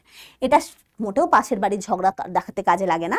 ধরো জলের নিচে কোনো সাবমেরিন যাচ্ছে, তখন সেই সাবমেরিন জলের ওপরে কোনো জাহাজ আছে কিনা বা জলের ওপরে কোনো অন্য কোনো বস্তু আছে কিনা, সেই অবস্টেকলস গুলো দেখতে কিন্তু এই পেরিস্কোপ সাহায্য করে। কারণ জলের নিচে তো কিছু অতটা বোঝা যাচ্ছে না, ফলে জলের ওপরে কি আছে নিচ থেকে কিন্তু ওপরের পোর্শনটাকে দেখা যায়। ঠিক আছে, এটা হচ্ছে পেরিস্কোপের সাহায্যে এই জিনিসটা হয়। কারণ কি, এই যে উঁচু যে নলটা আছে, এই উঁচু নলটার সাহায্যে আমরা কোনো উঁচু প্রতিবন্ধক থাকলে তার অপোজিটে কি হচ্ছে সেই পোর্শনটাকে আমরা দেখতে পাই। এবার কি ঘটে, কিভাবে দেখতে পাই? ধরো এইখানটায় কোনো বস্তু আছে, এই জায়গাটায় কোনো একটা বস্তু রয়েছে, তাহলে এই বস্তু থেকে আলো আসে, আর পেরিস্কোপের এই দুটো পোর্শনে দুটো সমতল দর্পণ লাগানো থাকে এরকম ভাবে। কত ডিগ্রি অ্যাঙ্গেলে লাগানো থাকে? 45 ডিগ্রি অ্যাঙ্গেলে এই দুটো সমতল দর্পণকে পেরিস্কোপের দুপাশে লাগানো থাকে। এবার কি হয়, মেনলি এখান থেকে এই বস্তুটা থেকে এরকম ভাবে আলো আসে, এই যে আলো আসে, আলো এসে এই দর্পণের উপর এসে পড়ে। কি বললাম, সাথে সাথে রিফ্লেকশন হবে বা প্রতিফলিত হবে, রিফ্লেক্ট হয়ে এরকম নিচে নেমে গেল। রিফ্লেকশন এই দর্পণটার মধ্যেও হবে, এবং দর্পণটা রিফ্লেক্ট করে তোমার চোখে এসে আলোটা ফেললো। কি বললাম বুঝতে পেরেছো? তো উঁচুতে বস্তু ছিল যার আলো এরকম দুবার প্রতিফলিত হয়ে তোমার চোখে এসে আপতিত হলো, এটাকেই বলা হয় হচ্ছে পেরিস্কোপের কনসেপ্ট। ক্লিয়ার? তাহলে কি বলেছে, সমান কোনো বাধা, মানে সামনে কোনো সমান না, সামনে কোনো বাধা বা প্রতিবন্ধক থাকার কারণে কোনো বস্তুর সরাসরি দৃশ্যমান যদি না হয়, আমি যদি ডিরেক্ট জিনিসটাকে দেখতে না পাই, এই উঁচু ধরো একটা সামনে উঁচু দেয়াল রয়েছে, তখন আমি কি করব, পেরিস্কোপের সাহায্যে অপোজিট সাইডে কি হচ্ছে সেটা কিন্তু আমরা দেখতে পাবো। তো আমরা দুটো দর্পণকে সমান্তরালভাবে, মানে দুটো দর্পণকে একে অপরের সাথে দেখো এটা এটা একে অপরের সাথে সমান্তরালে রয়েছে, কিন্তু এই অ্যাঙ্গেলটা কত রয়েছে, 45 ডিগ্রি রয়েছে। তাহলে সমান্তরালভাবে একে অপরের সাথে ক্রমিক প্রতিফলন ঘটিয়ে ওই বাধা অতিক্রম করা এবং তার ফলে বস্তুটাকে দেখতে পাওয়া সম্ভব একমাত্র পেরিস্কোপের দ্বারা। ঠিক আছে, পেরিস্কোপের মধ্যে কটা দর্পণ ইউজ হয় মনে রাখবে, দুটি দর্পণকে ইউজ করা হয়, দুটি দর্পণকে ইউজ করা হয় এবং তাদের মধ্যে এই অ্যাঙ্গেলটা রাখা হয় হচ্ছে 45 ডিগ্রি। ঠিক আছে, আচ্ছা নেক্সট আমাদের রয়েছে হচ্ছে ক্যালাইডোস্কোপ। ক্যালাইডোস্কোপ মেনলি হচ্ছে একটা খেলনা যন্ত্র, এটা বাচ্চাদের মেলায় পাওয়া যায়, মানে বাচ্চারা এটাকে দেখে খুব খুশি হয়, এরকম চোঙের মতো জিনিসটা থাকে। ঠিক আছে, যার মধ্যে তিনটে আয়না সমবাহু ত্রিভুজ করে রাখা থাকে, মানে তিনটে আয়নাকে এরকম ভাবে দেখতে পাচ্ছ নিশ্চয়ই, এই যে এটা একটা আয়না, এটা একটা আয়না, তিনটে আয়নাকে এরকম ত্রিকোণ ভাবে রাখা থাকে, এই একটা এই একটা এই একটা, এই যে এরকম চোঙের মতো জিনিসটা দেখতে, তিনটে আয়নাকে এরকম তিন কোণে রাখা আছে। ঠিক আছে, তাহলে জিনিসটা একটা এরকম চোঙের মতো, আর পুরো জিনিসটাকে একটা কাঠের কোনো কিছু দিয়ে বা কোনো কিছু দিয়ে মোড়ানো থাকে, আর একদিকে একটা খুব সূক্ষ্ম ছিদ্র রাখা থাকে। কোথায় আছে, আচ্ছা এইখানটা দেখতে পাচ্ছ, এইখানটা একটা আইপিস বলা আছে, এখানটা একটা ছিদ্র রাখা থাকে। ঠিক আছে, এবারে এই কাচ তিনটের মধ্যে অ্যাঙ্গেলটাকে মনে রাখবে, এই তিনটে কাচের মধ্যে অ্যাঙ্গেলকে অলওয়েজ 60 ডিগ্রি রাখা হয়, অর্থাৎ তিনটে কাচের মধ্যে অ্যাঙ্গেল কত রাখবো, 60 ডিগ্রি রাখবো। আর এটার পেছনটা একটা ঢাকনা দেওয়া থাকে, এই ঢাকনাটার মধ্যে দুটো কাচকে ইউজ করা হয়। এই যে এই ঢাকনাটাকে দেখতে পাচ্ছ, এই ঢাকনাটার মধ্যে এরকম পুরো ঢাকনা দেওয়া থাকে জিনিসটা, এই দেখো দেখতে পাচ্ছ ছিপির মতো, ক্যাপের মতো করে এইখানটা আটকানো থাকে। সেই যেখানে দুটো কাচ ইউজ করা হয়, একটা স্বচ্ছ কাচ একটা অস্বচ্ছ কাচ। ঠিক আছে, এই এটাকে বলা হয় ক্যালাইডোস্কোপ, যেটার মধ্যে কিছু রং বেরঙের তুমি প্লাস্টিক, শোলা, থার্মোকল বা তুমি কাচের কিছু চুড়ির ভাঙা অংশ, তুমি যদি এই ফাঁপা, এটার ভেতরটা পুরো ফাঁপা, জাস্ট তিনটে কাচ দিয়ে মুড়িয়ে দিয়েছো, তুমি যদি ওটার ভেতরে ওই কোনো রং বেরঙের চুড়ি বা রঙিন কোনো কাগজ ঢুকিয়ে দেওয়ার ফলে তুমি ওটাকে আলোর মধ্যে রেখে তুমি জিনিসটা যদি এরকম ভাবে ঘোরাতে থাকো, এরকম ভাবে কন্টিনিউ যদি ঘোরাতে থাকো, দেখবে ওই রং বেরঙের জিনিসটার যেটা ভেতরে রয়েছে তার অসংখ্য মানে প্রতিবিম্ব আর বিভিন্ন শেপের প্রতিবিম্ব এর ভেতরে তৈরি হবে, আর দেখতে ভীষণ সুন্দর লাগে, বাচ্চাদের অনেক মজা লাগে এটা। ঠিক আছে, এটার জন্য বলা হয় বাচ্চাদের খেলনা। এবার কেন এটা তৈরি হচ্ছে, ওই যে ভেতরে যে বস্তুটা রয়েছে, বস্তুটাকে যখন তুমি এভাবে জিনিসটাকে ঘোরাচ্ছ, বস্তুর পজিশন চেঞ্জ হচ্ছে, এবং পজিশন চেঞ্জ হলে আমরা কি বলেছিলাম, বিভিন্ন দর্পণের মধ্যে যদি বিভিন্ন অ্যাঙ্গেলে বস্তু থাকে তাহলে তার প্রতিবিম্ব এরকম চেঞ্জ হতে থাকে। যদি হতে পারে যদি 90 ডিগ্রি অ্যাঙ্গেলে পড়ে গেছে কখনো, তখন 3টে প্রতিবিম্ব তৈরি হচ্ছে, আবার যদি কখনো 60 ডিগ্রি অ্যাঙ্গেলে তখন 5টা প্রতিবিম্ব তৈরি হচ্ছে। তার মানে এরকম তিন দিকের যে দর্পণটা, তিন দিকের দর্পণে বস্তুটার বিভিন্ন সংখ্যার প্রতিবিম্ব চারদিকে তৈরি হয় এবং জিনিসটা দেখতে অনেক সুন্দর লাগে। এই কারণে বাচ্চারা এটাকে ক্যালাইডোস্কোপকে খেলনা হিসেবে ব্যবহার করে। ওকে, তাহলে আমাদের ক্যালাইডোস্কোপ, পেরিস্কোপ পুরো প্রতিফলনের পোরশনটা কমপ্লিট হলো। তোমাদের এখানে কয়েকটা কোশ্চেন্স রয়েছে, আমি এখানে কোশ্চেন তোমাদেরকে দিয়ে দিয়েছি যে সিনেমার হলের পর্দার বদলে আয়না রাখলে কি হবে। যদি পর্দার বদলে আমি ওখানে আয়না রেখে দিই, প্রথম কথা নিয়মিত প্রতিফলন হবে, যার কারণে একটা দিকের পোরশনের অডিয়েন্সই ওই সিনেমাটাকে দেখতে পাবে, আর আরেকটা দিকের অডিয়েন্স কিন্তু দেখতে পাবে না। আমরা কি চাই, যে অডিটোরিয়ামের প্রত্যেকটা দর্শক ইকুয়ালি সিনেমাটাকে উপভোগ করুক।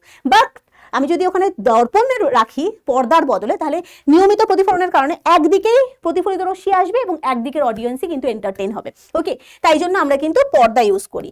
নেক্সট হচ্ছে সিনেমার পর্দায় আয়নায় মুখ দেখা যায়, দেয়ালে মুখ দেখা যায় না কেন? কারণ আয়নায় নিয়মিত প্রতিফলন হয়, সেই প্রতিফলনটা খুব স্পষ্ট হয়, তাই কারণ আয়নায় মুখ দেখা যায়। আর দেয়ালের মধ্যে রাফ সারফেস থাকায়, সেখানে স্বচ্ছ না থাকায়, তার জন্য কিন্তু বিক্ষিপ্ত করে দেয় আলোক রশ্মিগুলোকে, তাই আমরা আয়নাতে মুখ দেখতে পাই কিন্তু দেয়ালে মুখ দেখতে পাই না।